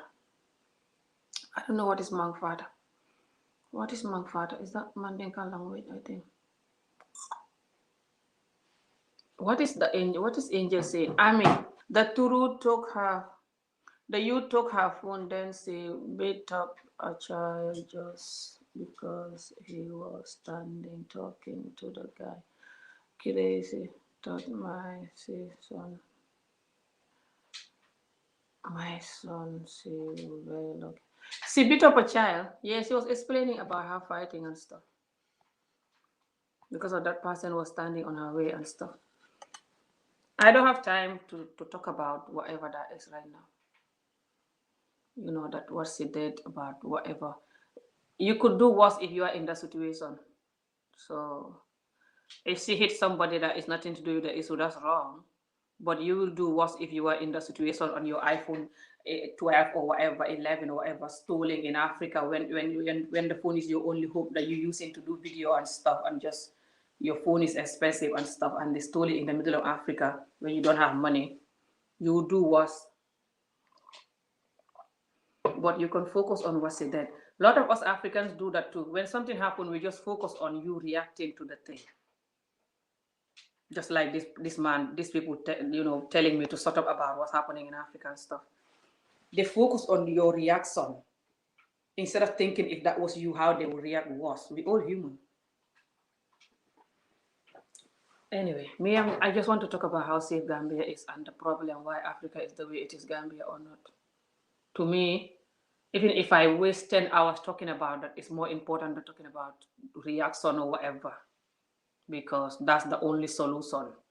To talk about what's caused the mess. Now the mess is here. What's causing the mess? That's why I talk different from people when they're talking about issue. I always don't talk about the issue only. I always talk about what's causing the issue. So call me crazy if you like, but hi, thank you. So what happened is,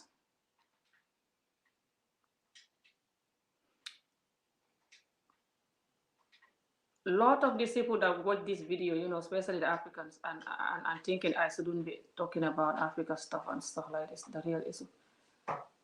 They should take their WhatsApp when they call their family members, instead of talking about mangoes and okra soup, they should tell them these things that I'm telling you. To teach them how to, I do that with my family all the time, they know me. Teach them how to appreciate their children, how to appreciate their women, pay their children school, be there for their children, don't force marry them. You yourself, don't be so selfish, having different women, different girlfriend. Spend your money on your children, be there for them, develop them, so when they grow up, they're not gonna be whatever. Yeah, the government have to give the children opportunity, we know that. And the government, I don't know when they're gonna do that. They're the same with those children that taking your phone. Those youth that taking your phone, that the government is the same with them, no different at all. So good luck trying to make them, to look after your child, so your child don't grow up like that. They won't do that. It's your job to do that. To limit your love for women is your first thing you should do. Let's think. Limit your love for women. Learn to be satisfied with the woman you got. Understand that life is not just about sex and okra soup. They are nice. I love them. But it's beyond that. After you do that, you finish, you move on, do the other things. Don't just focus on that. Learn how to be not selfish. Learn how to treat your children equally. Stop taking the male children, number one, they always right, they're up there, or you just take one of your child, whoever you think that, can buy you okra soup, they always right, the rest can find a bread. All of this contribute to this. Thank you, sweetheart.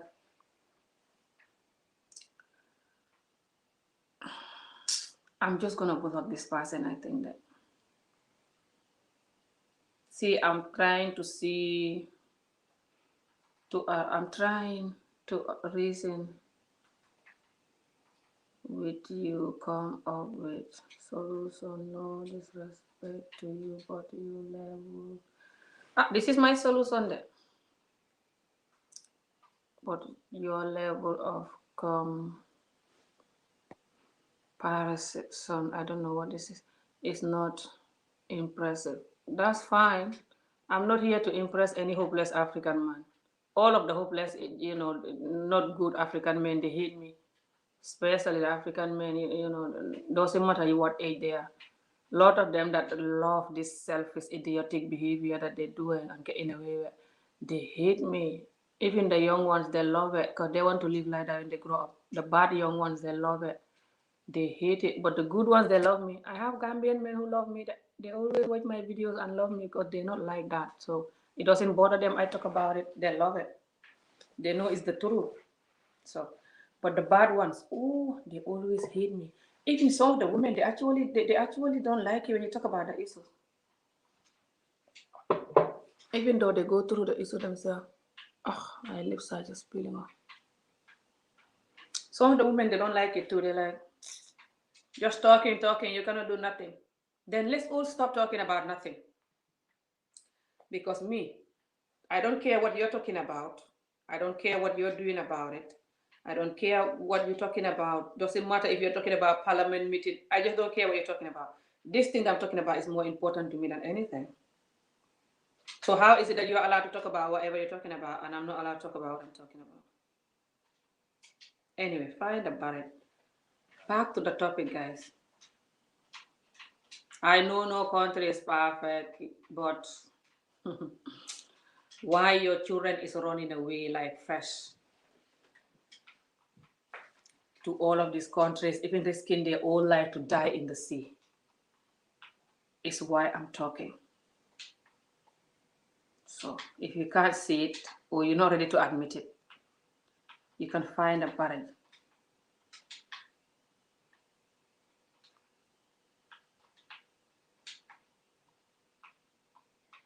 And some of you idiotic commenting, on that woman video, this woman that her phone is stolen.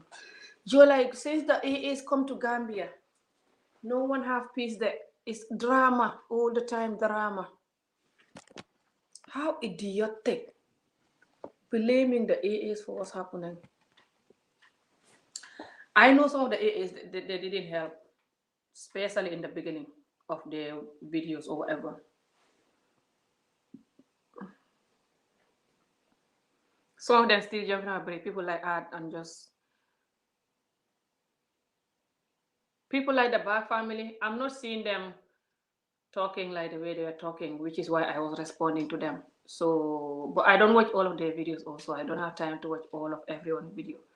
But I know when I was responding to them, the main reason was that they always saying that we don't love ourselves, that's why we love everyone, and that we shouldn't love everyone, and that they have to stay this side and leave us this side because we not one B or whatever. So then I was like, what the hell, man? You coming to devise, what's the English word? Divide, can't speak. You're coming to separate people and you're coming to insult people for just saying that you don't have to hate people because they're this color or whatever. You have right to do 1B, 1,000,000, 10.0, but I have right to say that we don't have to hate on people, and stuff. So how you just insulting us for that and trying to put us in the corner and going crazy? So that's why I was responding to their madness, and just, but I decided to leave them alone now and see. I've not watched them again, like regularly, but if they go in saying those things, and going crazy, I will still respond to them if I want, or anyone for that matter. But what happened is, a lot of the people, they don't want nobody to talk about these realities, and this is the problem. This is why the country is the way it is, especially the tiny Gambian they sang, poor Gambia. I feel sorry for the youth, the young people, because nobody's allowed to talk nothing that can help us. They want you to just talk about mango trees and going crazy. So when the nation is a nation that will not allow you to remain poor, I'm gonna say this again before I go soon. If nobody join, I'm gonna go soon. I need to go and make food. I've not eaten yet. No, I have some peanut and some little fruit. It's not peanut. It's this other nuts. I don't know the name. Anyway, doesn't matter. When the nation is not gonna allow you to stay poor, because they'll bully you when you're poor, isolate you. You cannot even marry somebody you want sometime when you're poor. You will see a girl who love you and you love them, and their parents will tell them this person is not gonna marry you, they're too poor. You feel so unwanted and hopeless. Then you cannot even look at, let me go and learn how to make shoes. Let me go and learn how to fix a car. Let me go and learn how to fix a chair. You're not gonna have that patience because they're not even allowing you. You feel inhuman. You feel so little. So you're just gonna rush and go to the sea and die if you're not lucky to try to come to Europe. Or you're gonna do whatever. It's because the culture is full of selfish and idioticness. When you come here, then doesn't matter how you come here, you just have to make money, which is why a lot of our boys are in prison, by the way, for selling drugs and stuff, choking themselves to make money, so people can validate them. The moment you make money, they're all running after you now, treat you like a second god. This is the problem too. They all want to be your friend. They all want anybody that you wanted to get married to, and they say no. Now they will allow you to marry them. Just you feel like a king, which is why a lot of the people that have money in Africa, they're so mean. People that have money all over the world, they're mean anyway, but in Africa, they're so mean. It's worse because people treat them like God. So then they don't see people like people anymore because they remember when they're poor how they treat them, and now they remember how they're treating them, and they're like, this human, and they're selfish and idiotic and just useless. So then that's why a lot of them treat people like they're nobody. Especially in Senegal, a lot of the rich people worship them. Some of them bow, people crawling on the floor for them like mad. It's depressing to watch. So because the culture is like this, and the hospitals never have any good hospital, people, their mothers dying if they cannot pay a hospital bill. So people just trying to make money anyhow. Some of the people that stealing phones and stuff, the little thieves, they might use it to pay for their children, their sisters or brothers' school, or like buy some food stuff for their mothers and stuff. But most of them will use it for to buy weed. That's the problem. Weed, and like even give some girlfriend money or something. Like a lot of them have girlfriends and have weed from a young adult age because they see their parents, especially the men. They see the men are all around them that they're only after women and food. A lot of them will go and marry second wife when you cannot feed this wife and children. You have to put the children to school and you go and marry second wife. You have money to marry second wife, but you don't have money to put your children to school. You have money to have one or two girlfriends that you're buying food, buying them hair, buying them bleaching cream, looking after them, but you don't have money to pay the children to school. And when their mother talk, you beat her, beat her, beat her. This is dying. Don't even bother trying to tell me to not talk. And for some of you that trying to tell me to not talk, you can waste your energy on that anyway. I'll still talk. Find the barrage if you don't want me to talk. It's easier you find a barrage than trying to stop me. I swear to God, because you can't stop me. So anyway, so when it's a culture like this, it's difficult. It's safe. Back to the safety side of it. It's safe in a way that you're not gonna have people having guns like America. It's safer than America, but it's not safer than UK. UK is way safer than Gambia. But if it's America, Gambia is safer only because of the gun, and I'm afraid of gun. So it's safe in the gun side. That's all. So we don't have gun. Lucky us, we don't have gun. If we have gun by now, the whole country is gone. So because people are so traumatized and stressed, and just no one cares about them. So everyone is just laughing at them and just bullying them and going crazy and littling them, and just the whole country, people, the youth, they don't have hope, they don't have love, they don't have, it's not just you don't have rights, that's why you're stealing. No, they also traumatized because the way they beat them and neglect them, and there's just, it's insane. It's so many reasons to this, which is why I always talk about these things that is causing all of this.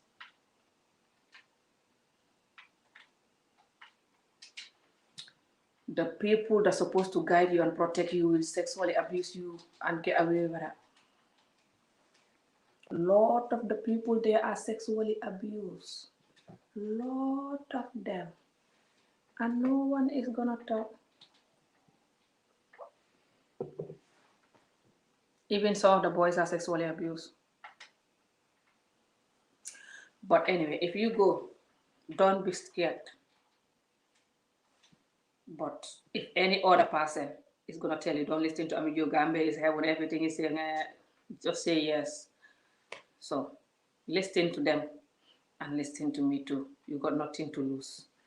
Save your children, advise them how to protect themselves, advise them how to not trust someone fully, advise them to not try any drugs or anything. They have to know where to go and who to mix with.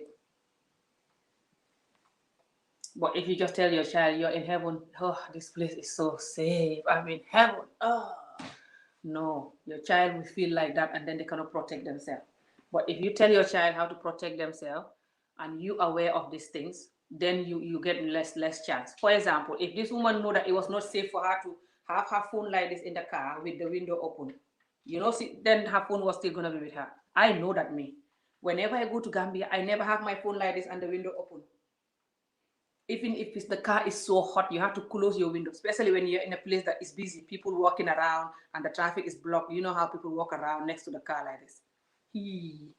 You have to close the window if you're going to have your phone. Or you leave your phone in the bag. Even if you have a phone call, when you're answering, you have to answer this area. If the window is here, you answer from here. But if you answer from here, they will snatch it. On the street, you're on the phone. Yes, yeah, oh my God, this happened. They'll snatch it. Especially if you hold the phone like this, like they have more to grab. Maybe you can hold it like this. Then it's harder, but still they can snatch it from here because they are men and they're strong and they're very quick, and this is their job. Some of them live like that. They go to the market every day to survive. They go. The same person can go to Banjul market, Serakunda market, Bakau market, Birkawa market. They go to different market for that, just to steal. So it's very bad. But the government not helping and the people not helping. When they catch these thieves, they will put them in a bad prison cell, really horrible, disgusting, dirty prison cell. They will beat them even sometime, most of the time anyway, not sometime. And they don't teach them nothing. They don't even give them a counselor. You know, like some amijo person who like to help people and talk to people. They have a lot in Gambia. They cannot employ somebody who is going to come and counsel these children, talk to them why they don't have to be a thief, give them hope. No, they're wasting money on that. They rather spend it on the women and the chicken. They rather spend it paying hotel and sexing the young girls. These government people, they rather do that instead of investing money on the citizens. So when they jail them, they don't give them any opportunity, no help, nothing. Not half of the help they need. They beat them, abuse them in the jail. When they come out of the jail, they're so wicked and traumatized, worse. Or when they catch the thief, they beat them, beat them, beat them. Do you hear that person was commenting saying that when we catch thief, we put 6-inch nail in their head? You hear the kind of mad asshole behavior? They beat the thief until the thief will know that it's okay to be wicked. I'm not the only wicked person here. This whole nation is insane. So then when the thief escape that, they will be worse. Next time, they're not just going to thief. They will burn the person alive, like what this Senegal person was doing. Anyway, the person was really severe burn, but she didn't die. This girl that I explained to you guys earlier on. She didn't die. She was in the hospital with her burn. She was in the news with her burn. You know, this case that I explained earlier on, I cannot explain it all now. So Africa need a lot of help, but the help they need is all here. It's not money help. Money, they can use it on women. If you just go to Africa now and give all the African countries, if you gather all of the European and American money, you gather it in one bag.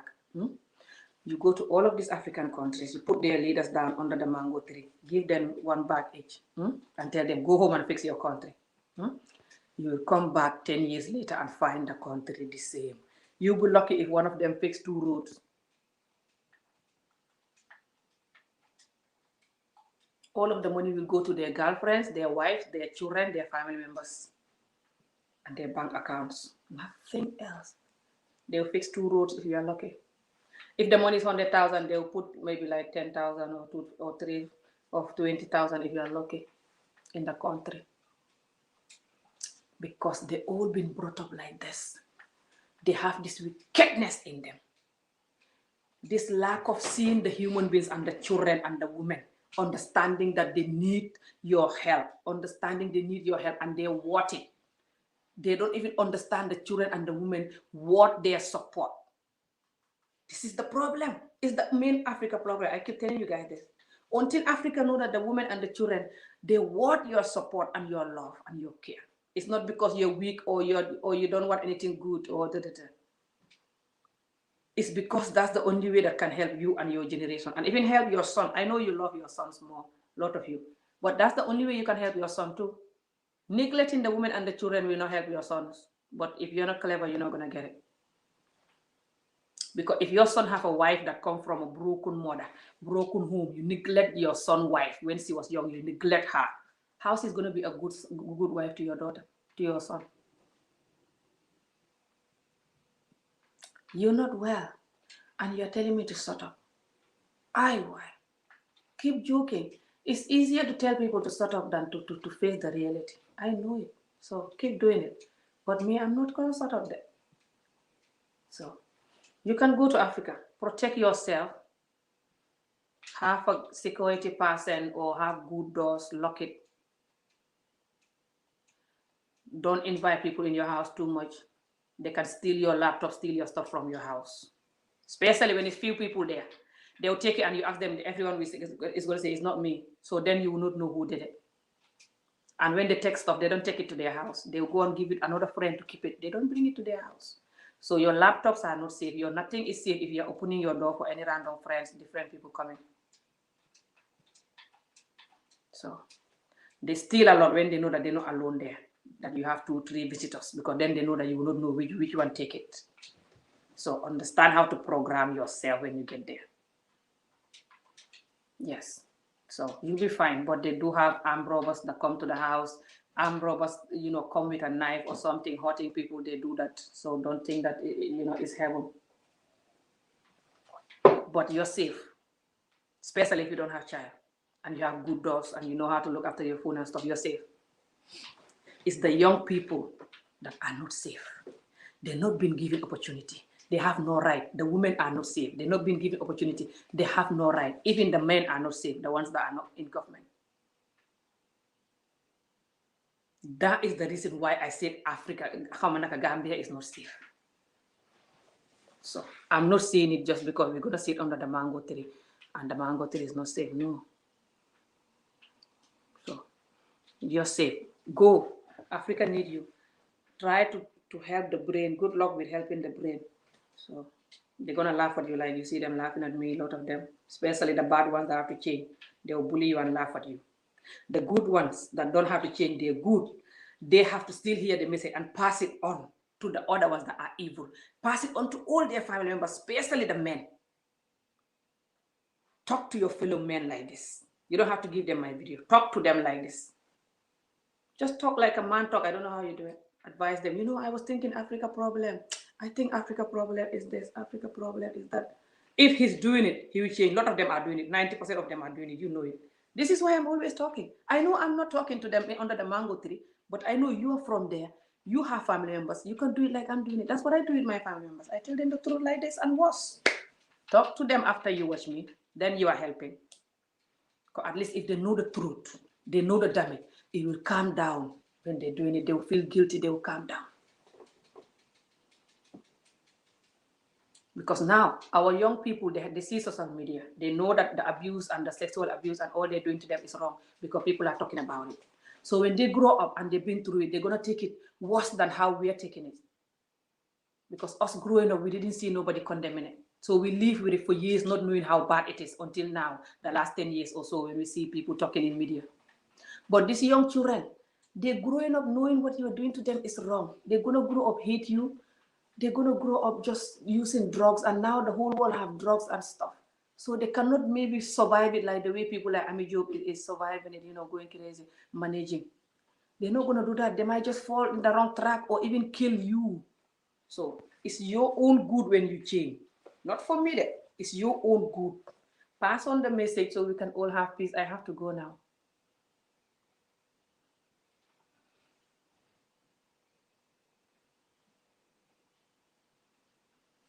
Oh, thank you. Yeah, it's growing. My account could even do better if I was in the army job I am.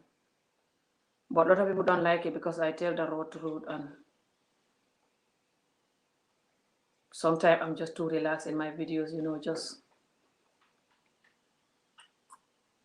instead of going straight to the point like a professional or whatever.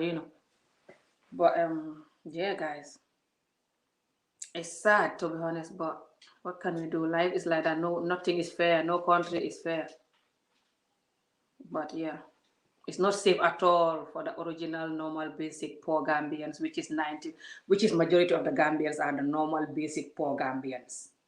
Gambia is not safe for them at all. Even the rich ones is not safe because you have no 99 to call. You have no police to call. You have no hospital to run to that can help you unless the private ones that are very expensive, and a lot of them are fake.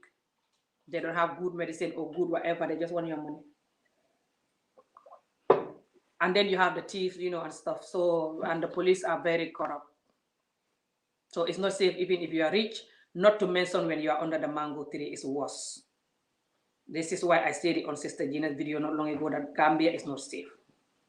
But it's still safer than America because of the gun and racism or whatever. Apart from that, the other things are not safe. But you can survive it. You'll be fine. Just eat a lot of baobab, eat a lot of good stuff. Make sure you're not sick, and just protect your goods. Watch who you mix with. Things like this. It's not safe in a way also that people you trust can scam you. It's not all though, but most of the time the people you trust can even scam you, and it's so depressing. Even when you go to the market, it's not safe. You're trying to buy some okra, and the old woman look at you, thinking you're from Europe, so they sell you the okra double price. Hello, Fanta. Fanta is coming to the live video. Hi, Abby. Hello. How are you? I'm fine, thank you. How are you? I'm doing well. I was enjoying your show while I'm working here on my laptop at home. Um, and I'm enjoying the chat that's going on as well in the chat section. Oh my, Mm-hmm. now gone, so I don't know if he's blocked. But I've not even blocked him, but maybe the moderator blocked him. Yeah. there it is.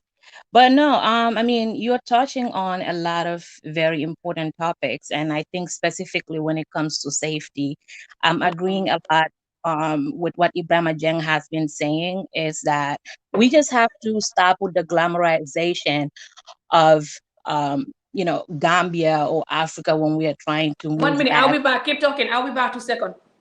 Okay. Um, so my whole take in on the issue of safety is that no place is really safe, really. Like, it depends on you, the person. If you feel safe wherever you stay in, then you can deem that place to be safer than wherever you might have came from, that you probably have a lot of crime rates. So for example, I'm Gambian, but I live in the US right now, and I live in a city not too far from Detroit, and a lot of people will deem Detroit or say Detroit is bad because of the crime rates. And it's hard to talk to our people to say, hey, we should go back and live back in Detroit and live amongst ourselves as Black people and regrow Detroit to what Detroit used to be, because it used to be the greatest city in the US. And so the idea that Gambia is not safe, I wouldn't really totally agree with it when you have to compare it to Europe or to the US, like Ibrahima was saying before. So I do think that the issue of safety is everywhere. However, without the guns, without the knife, theft, poverty, and crime happens everywhere. It's a matter of the people in the community really coming together and putting their hands together. When you talk about youths going to jail, for example, because they stole something at the market and they come back, or they're beaten and they're in jail cells that are just inhumane, there is no kind of re-entry program once these youths come out. So they come out not learning anything. They come out maybe even more angrier than they were when they got in there. So without, and this is an issue not even just in Gambia alone or in Africa alone. It's an issue here because where I stay in America here, we have mass incarceration, and a lot of Black people deal with this issue where one little mistake you might have even made in a split second follows you for the rest of your life. There's no re-entry program. So you get one felony attached to your records, you're doomed forever pretty much. It's even very hard to get a job. So I think that those are some of the things we need to be looking towards, especially us as youths in Gambia. And I see a lot of people like me in their 20s and their 30s now that are waking up to these things and advocating for more inclusivity and more programs geared towards mental health. Because a lot of times as well in our communities, we might blame poverty for things that our youths do, but we also neglect the fact that mental health is a big problem. And in Africa, we always think, unless the person, or should I say in Gambia specifically, because I'm Gambian, unless we see someone on the street working around naked or have, like, you know, barely any clothes on them, they're dirty, we don't think that there's anything wrong with them mentally. They're not being challenged mentally in any way. So it's a lot of different contributing factors to why things like that may be happening still in the Gambia. And we think that all youths are just "Ki dafa naps boy dafa buga dem Europe" or stuff like that. So it's like that person, it might not just be because they glamorize Europe. It might be also because they also have mental health challenges that are not being tackled in the right manner, right? So the need for that is still hanging in a balance, and it's not something that is being widely talked about. And you talk about, for example, counseling for when they come out of jails and things like that, which will be part of a re-entry program. But how many counselors do you really know in the Gambia? A lot of times when we have issues, we go to our elders, right? We go to our elders, we try to talk to them. If you're in a village, you'll go to like the Alikalo or something like that and try to talk. But mental health as a profession, like having therapists in the Gambia, these are all things that we need if we are to move forward, because Africa is not poor. Gambia is definitely not poor. It's the mindset, like you keep saying, the mindset that need to change. We need to work on our mentality and how we are approaching some of these things, and not just solely keep blaming each other. Because you know, we all have a lot to do, a lot of parts to play in society. So, for example, when you talk about the theft that happened, I don't know the full story. With the AA lady that got her stuff stolen, right? And I see some people that were like, oh, she got money or whatever the cost is. Like it doesn't matter if you have money and you are a victim. If you're a victim, you are a victim, right? So as a society, we come together and we try to see how can we mitigate things like this from happening. And so, but comparing Gambia to US or Europe is not doing it justice at all. Because Uh-huh. when we try to do that, we are so far behind in so many aspects of that. Like you said, there's no 911 call, for example. And even if you do, there's so much corruption. So who's to tell that you will get the necessary help, that you really need? But I just wanted to throw in that, since I am at work, and just say keep doing what you're doing. Don't allow people to bring you down. And I respect your opinion as you respect mine, I'm sure. So keep doing what you're doing. If you have any questions for me, I'm glad to add on and answer before I go.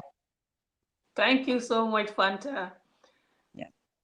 Yeah, I want to talk about the fact that you say that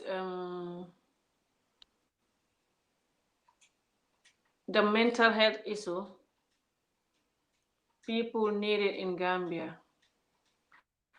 I think mental health issue people need it in Gambia absolutely, because Gambia just growing up there most of the time, the way they beat you growing up for just every little thing, that alone can cause you mental health when you grow up if you're not careful or if you're not lucky.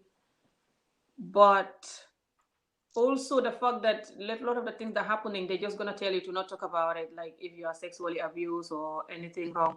So all of this can cause mental health. When you know that things happen to you and it's wrong, and everyone is telling you it's fine, and you know it's not fine. But the fact that the Gambia culture is bully is why the mental health is hard to help in Gambia. Because even though now, for example, when we go back and we start talking about it, and trying to ask people to come forward, very rarely nobody will come forward unless the ones that are mad that are on the street. Do you know this, right? Because they'll be like, if Hmm. I go now, people will call me mad and mental health problem. They will bully me. Yeah. So the bullying, that a lot of us are bullied, that some of us are even a bully because of the amount of time we've been bullied, is the reality.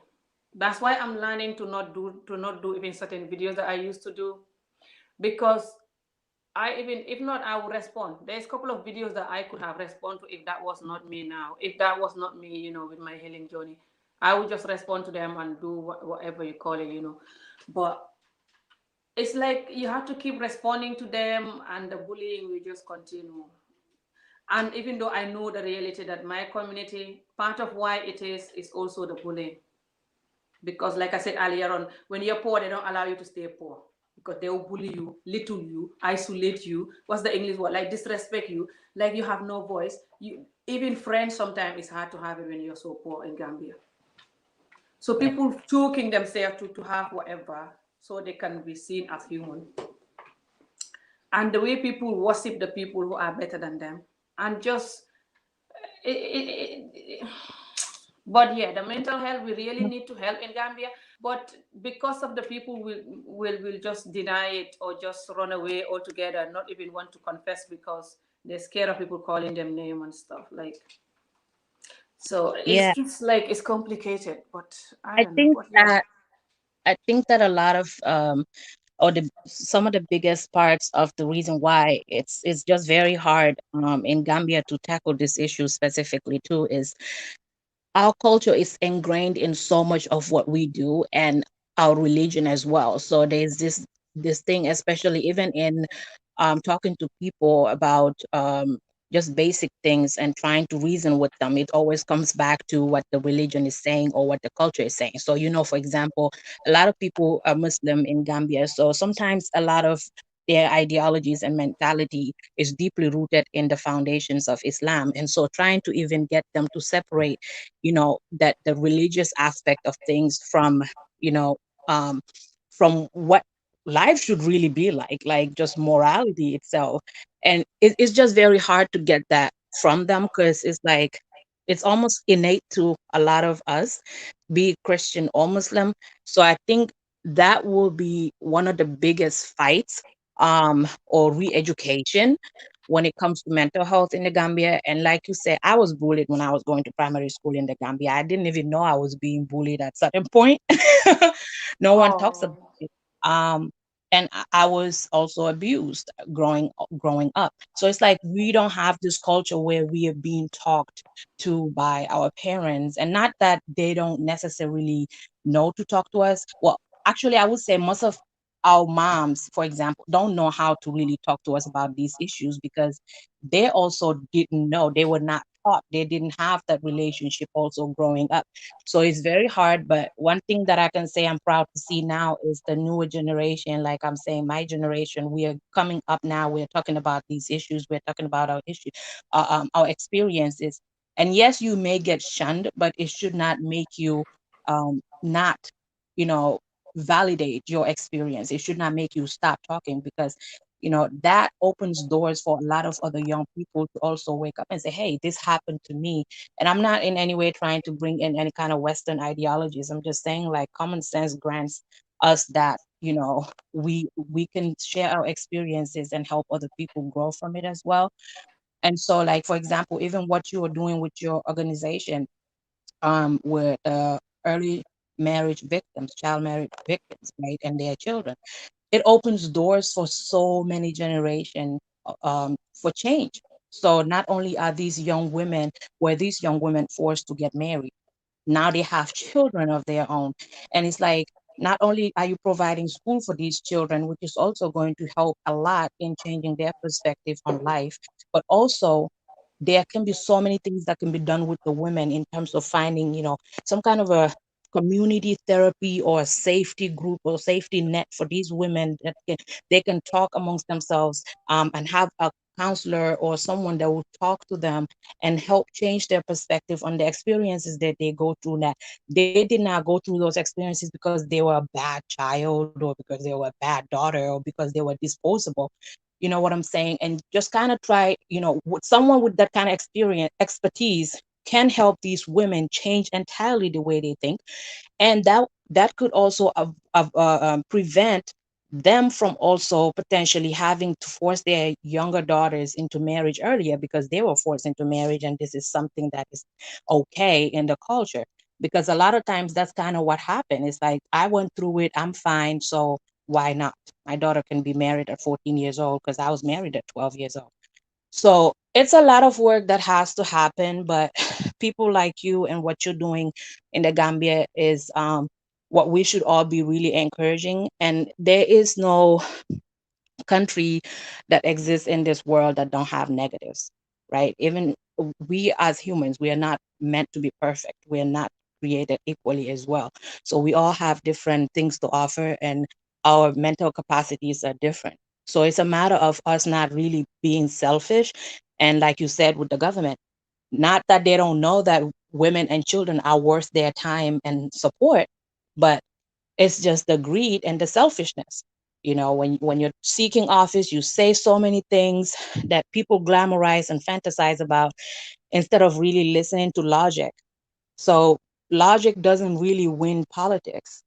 They give you false things that they know you're going to feed off of. And then they get on there, and what they do is they take care of themselves.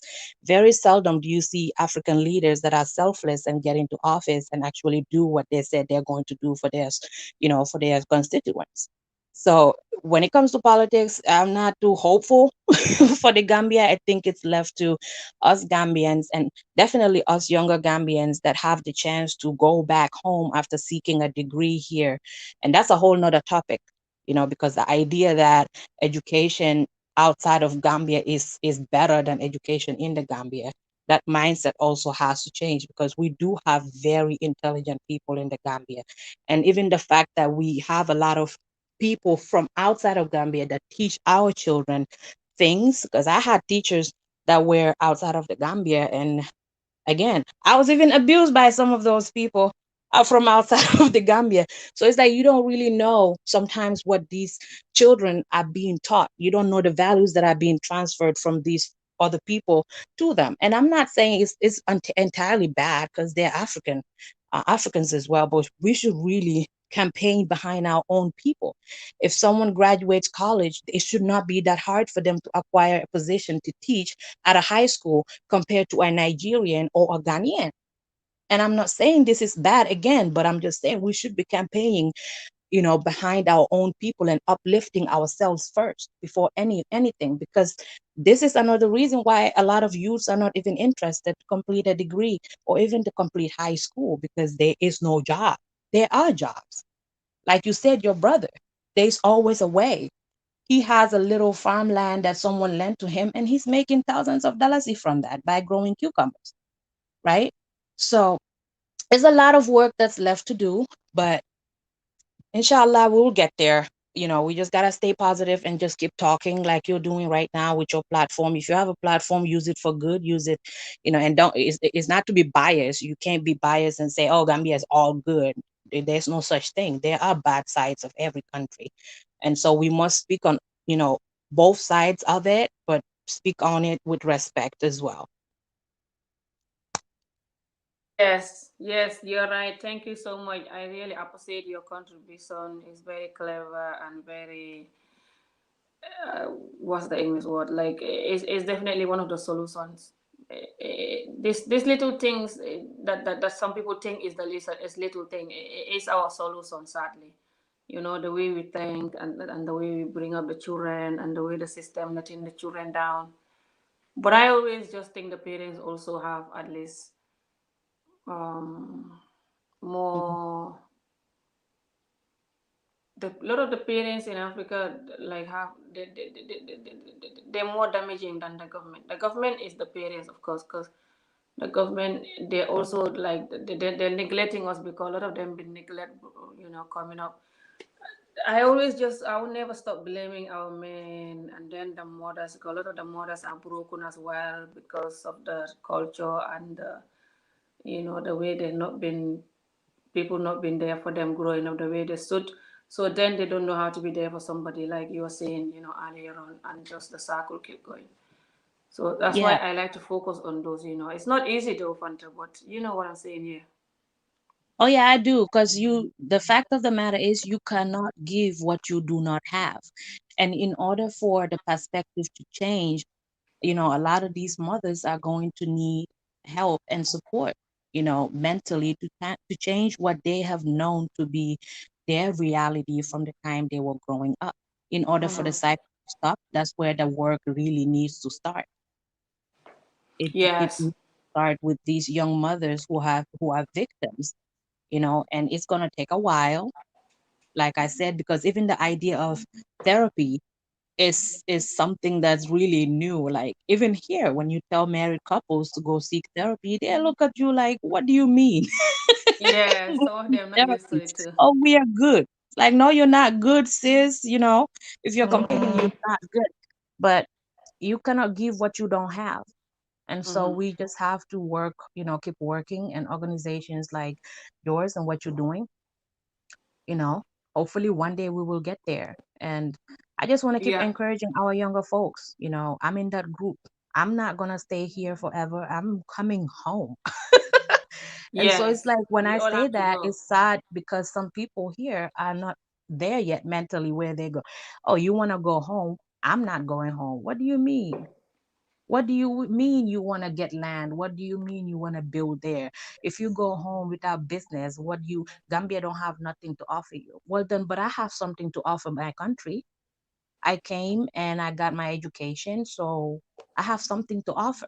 And yes, it Mm-hmm. might take some time, especially if I work in the realms of mental health and advocacy work, but a little change is better than none. True. So we will get But there. I We always will think get that when there. people should, yeah, sorry. I always think that people should go even if they don't have like nothing to offer. Like they should just go and have a cheap. It's even safer to be honest when you live in a cheap house. The cheaper Yeah, the house is, the less you know they're gonna rob you. And yeah, then you can just sit under the mango tree and manage life. It's less stressful. That piece of when you don't have money, it's peaceful. You can, if you have just your everyday life you eat, it's yeah, peaceful because no one expect nothing from you. You don't have to be stressed like I want money, I want money. But if you don't have money and you want money, then it's very painful and depressing. right. But if you don't have money and you're laid back about it, you're happy you don't have money, you just want peace, then you can go to Africa. You will have that peace because even if you rent a cheap house like the locals, then you're more safe. No one will rob you. So, Yeah. well, And I you think you, you like it's okay. You I'm can not, talk. again, I'm looking at the chat as it going. I don't really know what happened to this lady in Gambia, but I do think that the repatriation movement is awesome. It's really great. It's something that warms my heart. However, I see that the need for a lot of repats or people going to Gambia to have YouTube channels and blog about every single aspect of their life in the Gambia. I'm seeing so, and even other parts of Africa, is so much negativity also coming out and being attached. And it's like when you make some of these things so grandiose and put them on YouTube and have such a big fit about things that are common daily happen here in the US. My dad just almost got robbed at the gas station in broad daylight trying to get gas, and this is in America. So it's like, let's stop acting like we did not come from areas that these things don't happen in, right? And let's stop trying to put each other, black people, we should really stop to put each other in such a negative limelight. We should really stop. I'm not saying that there are certain things that don't call for sensitization or call for shining a light on, but really things like my phone got stolen, or I think someone stole my phone, and that now there's so much negativity in the air and people are questioning what's happening, what didn't happen. It's just not really worth it. And you think about it, it's like, really, you put this now on the face of the earth and people are debating on what happened, what didn't happen, people are questioning so many things, even your integrity. It's like, is it really worth it? It's a Oh, phone, and I sis. know the act of stealing is not good. It's morally wrong.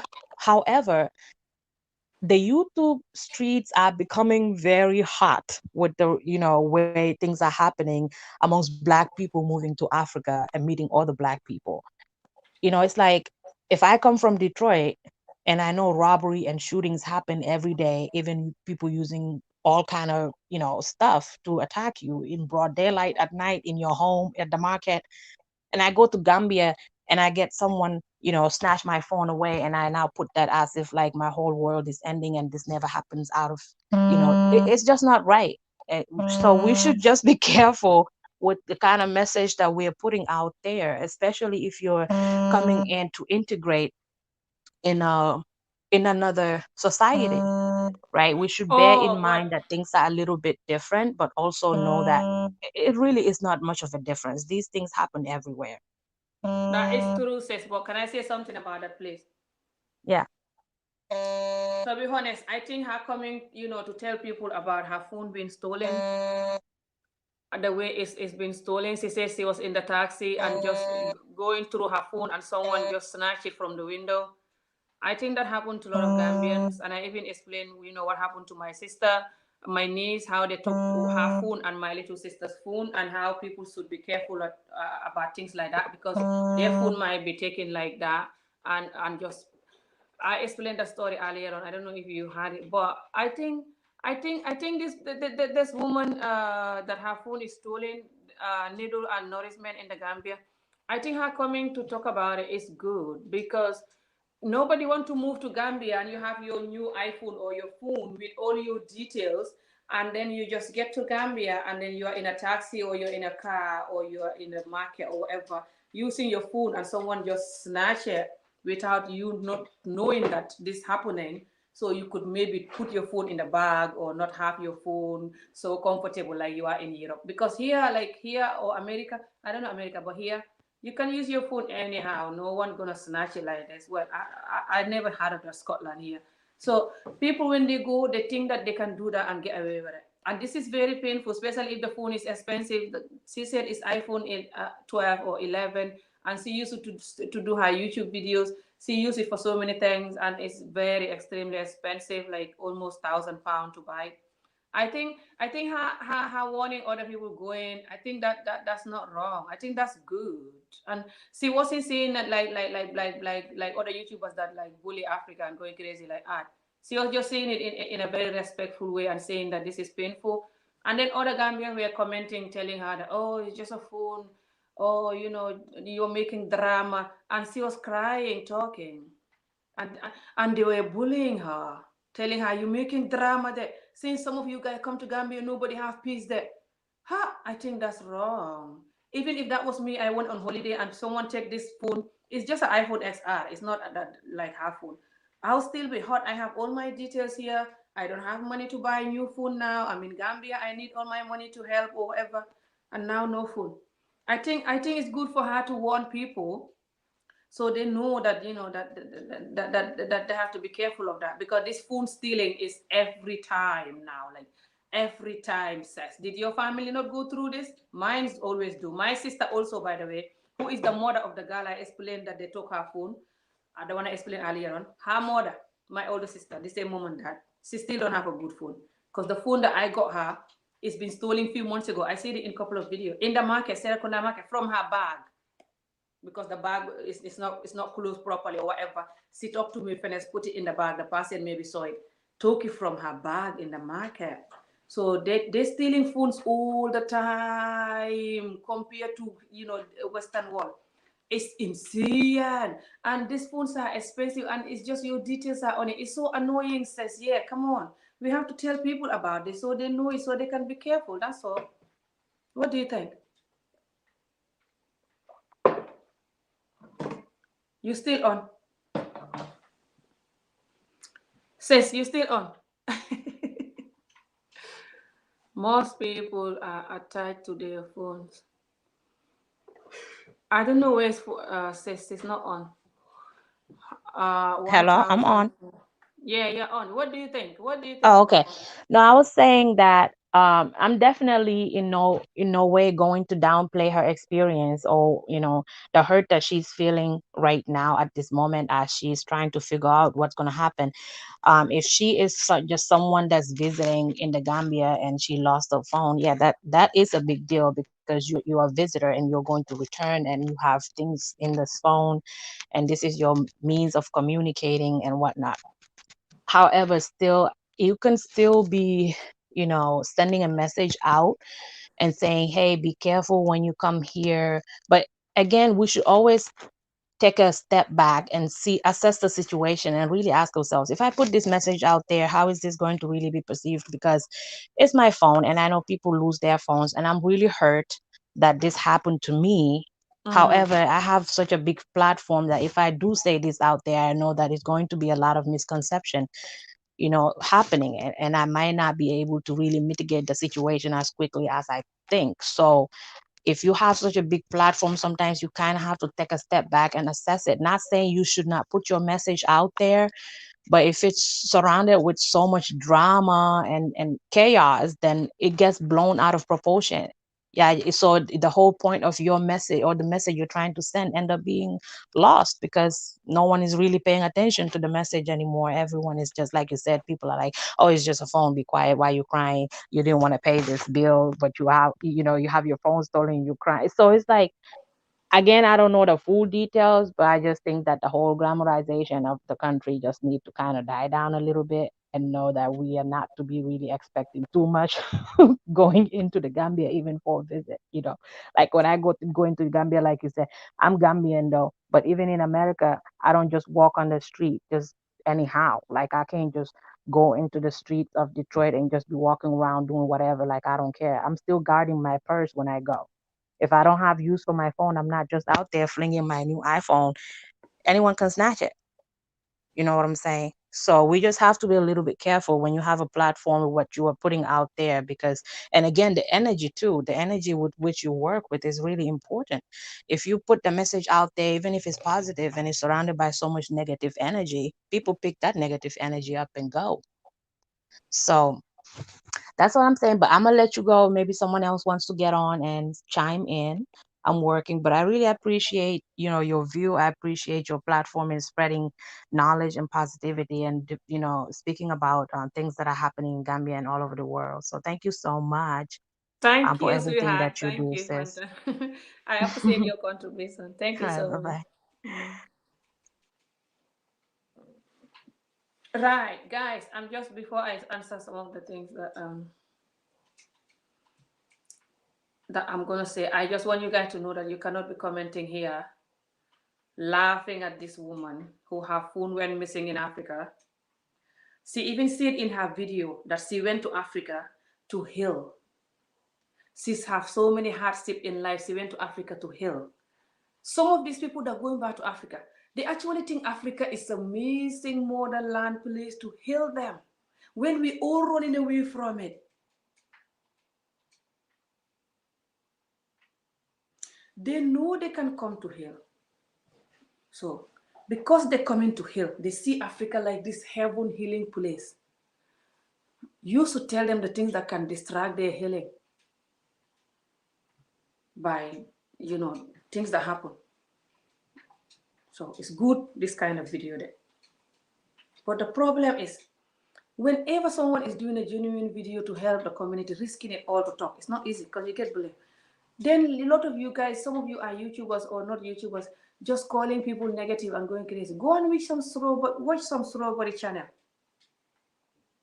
Yeah, strawberry channel, meditation channel. You have a lot of African YouTubers that talk about only the positivity because they don't want you to attack them. But when some people come and talk, it's not like they just negative also, because YouTubers is all about your everyday life. Real YouTubers is all about you vlog your everyday life. It's just now even people don't do that, they're bringing other content. First time when YouTube stopped, it's all about you videoing your everyday life, isn't it? You all know it. A lot of people don't even like YouTubers who don't vlog their everyday life, who just come and talk about controversial or whatever, talk about they don't like it. They used to YouTubers who just vlog everyday life. So when someone is telling you all the nice thing about Gambia or any country they're in, they also have to tell you the bad things.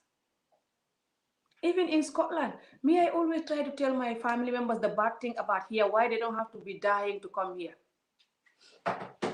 Because if you just tell them, oh, Scotland is so nice that you have electricity, you have they're just going to die in the sea trying to come here. When they come, they find out it's hard. Because even though you have the electricity, it's still hard. There are other things that is hard. The electricity is expensive bill. When you go to work, you pay your bills, you buy food, you send money, you have nothing left.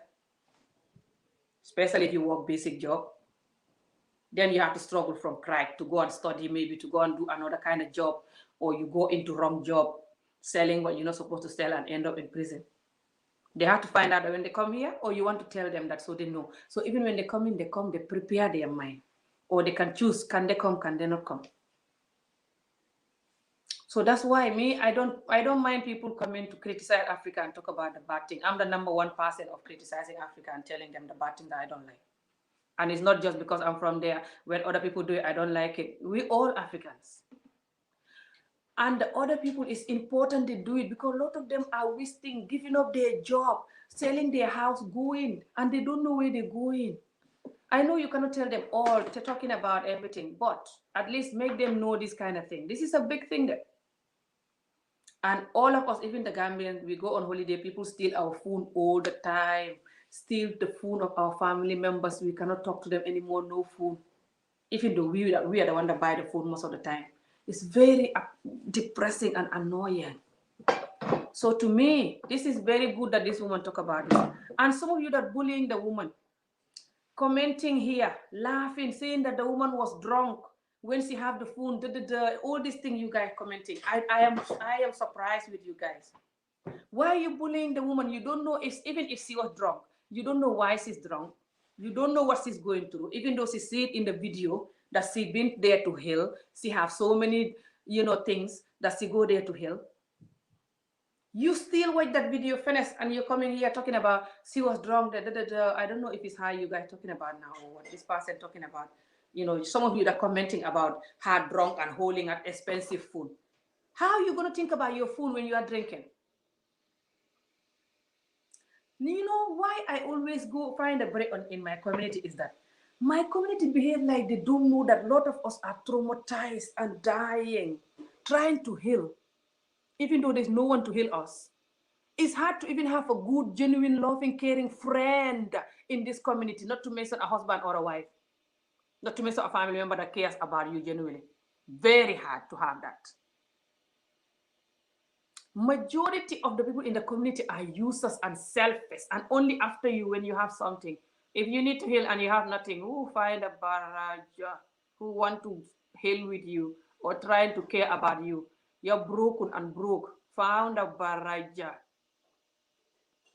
So when we are trying to heal and going through stuff and then life is hard, we also not allowed to talk. When we are talking, instead of these people to come up to with us and to fight the thing, they just busy looking for little things to blame us. Why did you say this? Why did you say that part? Why did you say this onion? Why did you say this chili? Why did you say this black pepper? Why you mention mango? Why you mention the avocado?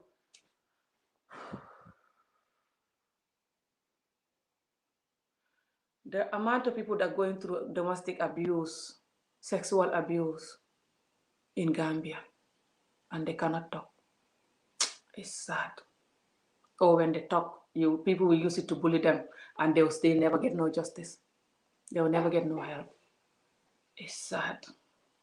The women there, they legalize domestic abuse. What's the word? Domestic abuse. A lot of the women there, their husband beat them every night or every other night. They legalize it. They don't even want to go. They cannot even leave the marriage. Because how it's legalized, because how everyone is surviving it.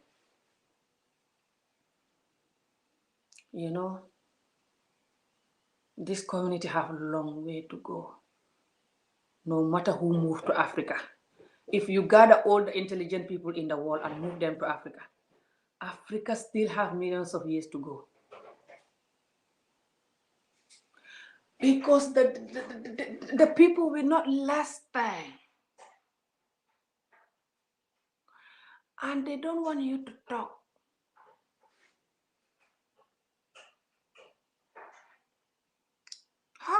This is sad.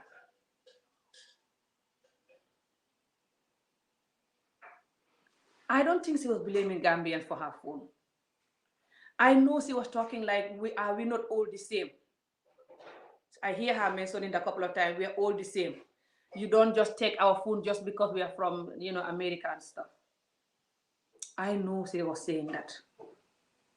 I don't have time to blame her for saying that. And I don't even think she was saying it like we're evil. See, I remember she keeps saying, I know that, that they steal everybody's phone, not just people from America.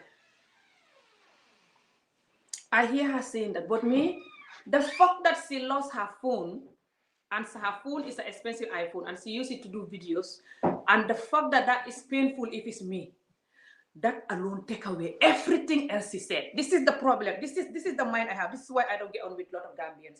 This is why I don't have enough view. Especially if I'm talking about something basic or something that can, this kind of normal topic. They only will view you when you're saying bad stuff or against someone or fighting. And then they say they don't like that. I mean, just all human. This is just a human thing, but especially the Gambians. But why I don't agree with the Gambians is that although you see me doing videos, I can do video 10 hours talking, you think this woman is crazy or she like talking. But I also have, there's a certain area that my energy don't go. When this woman sitting there crying about her phone snatched from her, And people are busy thinking about what she said to Gambians. She shouldn't be blaming Gambians. The way she's talking is like she's blaming Gambians. The way she's talking is like she says she's Black American. That's why. The way she's talking is like this, is like that. Hey! If that was you, how are you gonna talk?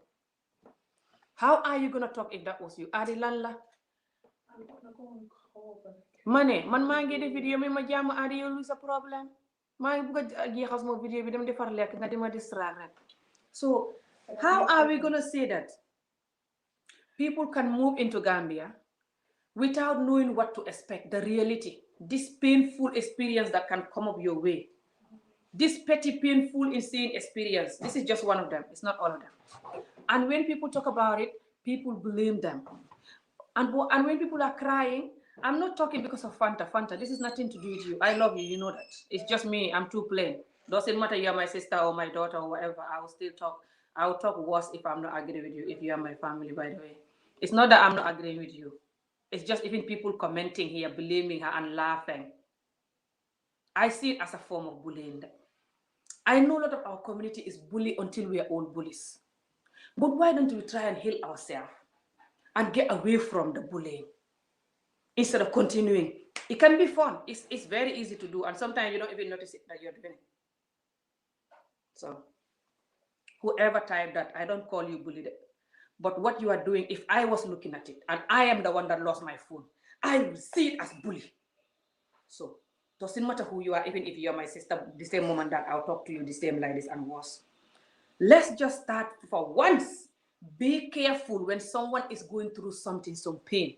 Instead of blaming them about how they talk about the pain, they shouldn't do this, they shouldn't say it in the internet. So the internet now is all about chocolate and ice cream. What a fake internet then. I know the internet is a fake internet anyway. So I know that. That's why people, Instagram and all these job platforms, people only come when they're happy. They don't come when they're like hopeless amijo. I know.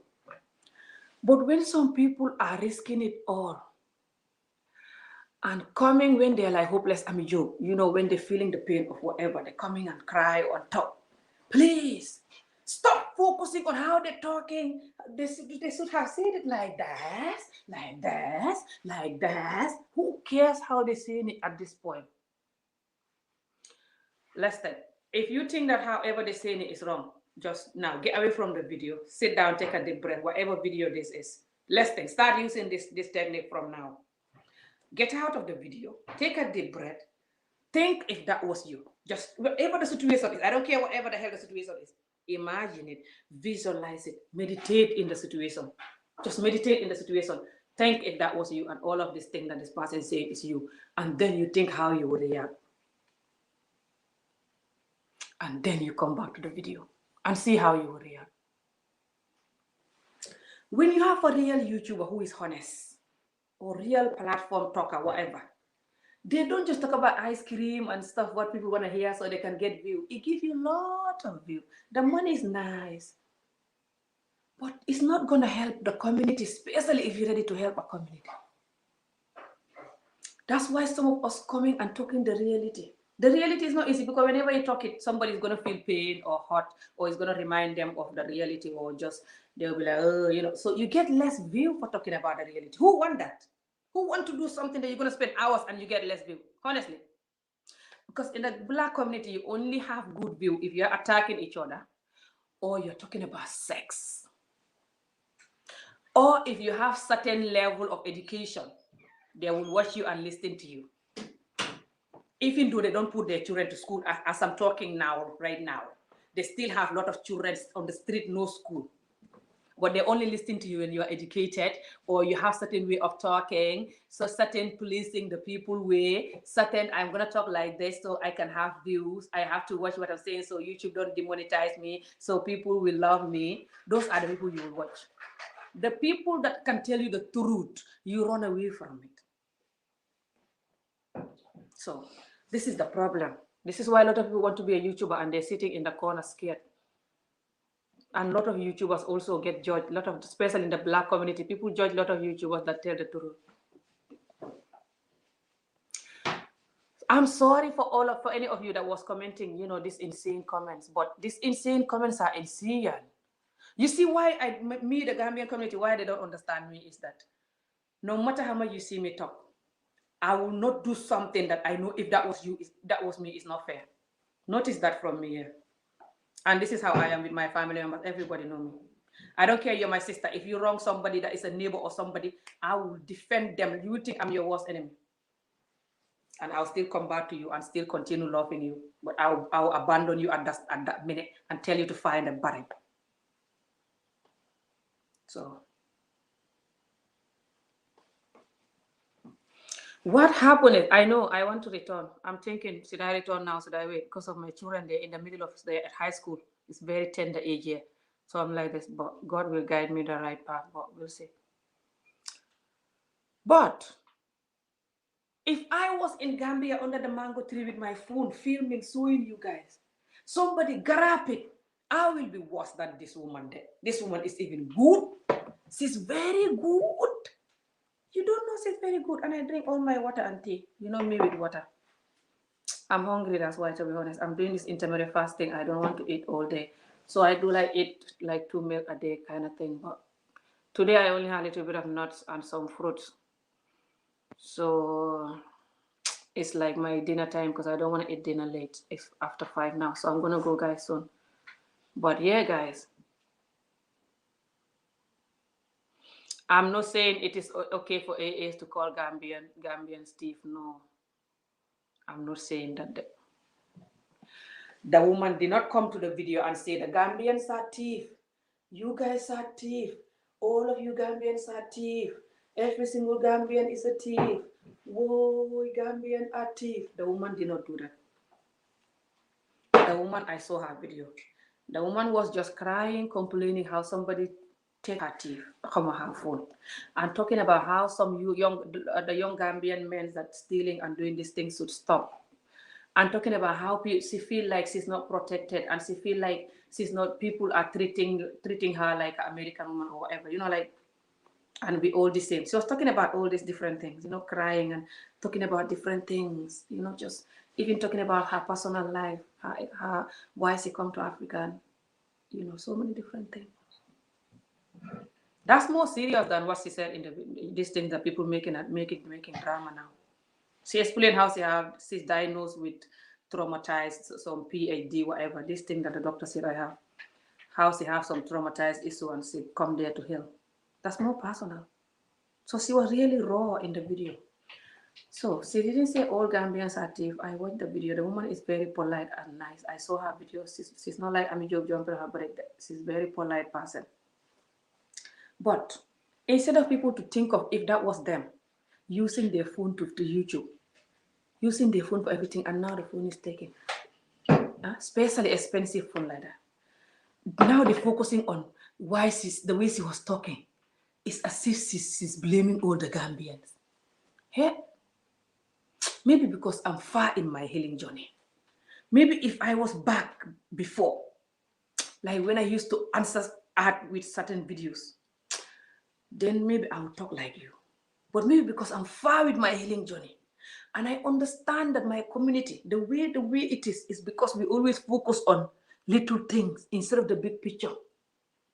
Maybe that's why now I don't even see that as nothing. Are you guys not surprised with my healing journey? It's working, by the way. I know a lot of you Gambians will be like, it's not working because I'm still going to talk to you guys. That it's not going to work on that. Don't even bother. I will still condemn the hell out of the culture and some of the way they do. But it's working with me getting angry with little things. Why we have to be here commenting, laughing, bullying? She was drunk there. And she's saying all the Gambians this. And she was also drunk there. Why the hell she was drunk with the phone? Why she don't want to pay? I don't know what. And then she have an expensive phone. Some of us have expensive phone and we don't have money. Me, do you know all these years I live in this country, I never have like the cheapest phone. Never. I never have like the latest one of every phone. But I never have the cheapest phone. And now it's better even. A few years back, I used to have zero money in my bank account all the time with my phone. Zero money. Because whenever I have little money, when I pay my bills and I send money to Africa, I have nothing left. Because I work part-time and I'm a single mom. So it's not that when someone just, complaining because they're going through something and they're crying and just really bad thing happening, you have to just pick up how they talk. Those little crunch, how they talk. They should fix their mouth. They should talk like this. No one talk perfectly, especially when you're hot, especially when you're broken, especially when you're crying. No one does that. If you ever see someone crying, going through some bad event, and talking perfectly, send me that video. It's actually sad. A lot of us have no emotion. It's not about the person that commenting even. It's beyond the person commenting, whoever that is. This is just sad. Why can't we all try? I'm gonna go. I have to go and eat. Please, whoever watching this video, try like I'm doing. To use your mindful mind when something go wrong. That alone can change someone's life. When someone is going through hardship and you show them love and care, that's our only solution. Now, I know it's very hard to show love and care with our community. Love and care is very expensive in our community, even though it's free. Extremely expensive. It's the only thing we are lacking. Don't see us laughing every day. Love, pure love and care is very rare in our community. It's something that a lot of us have to learn it from the beginning, like a new baby. It's not that we don't have it. We just don't know how to give it to everyone equally. You have to worship us, crawl on the floor, beg for it. Especially when someone is broken and crying. You asking them to beg you and crawl on the floor for you to love them and show them support. Or you bully them. Hey, please guys, midday, this is what I'm doing now. And it's working. Let's learn to use mindfulness on things. Let's learn to use love on things. Whoever the person is we are dealing with, me or not, this woman or not. Let's all picture when something going wrong with our life, how we will wish the world be there for us.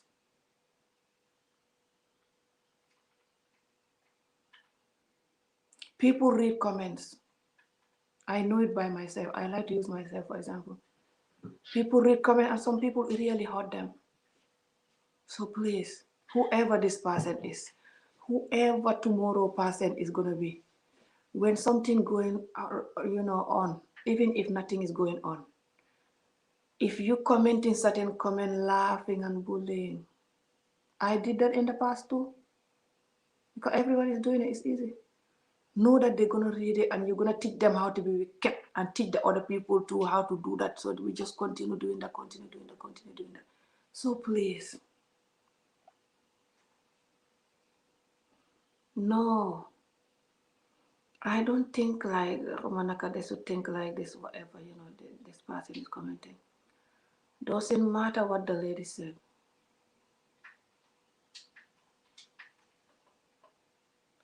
Doesn't matter what the lady said and how she said it. Just think of the lady's situation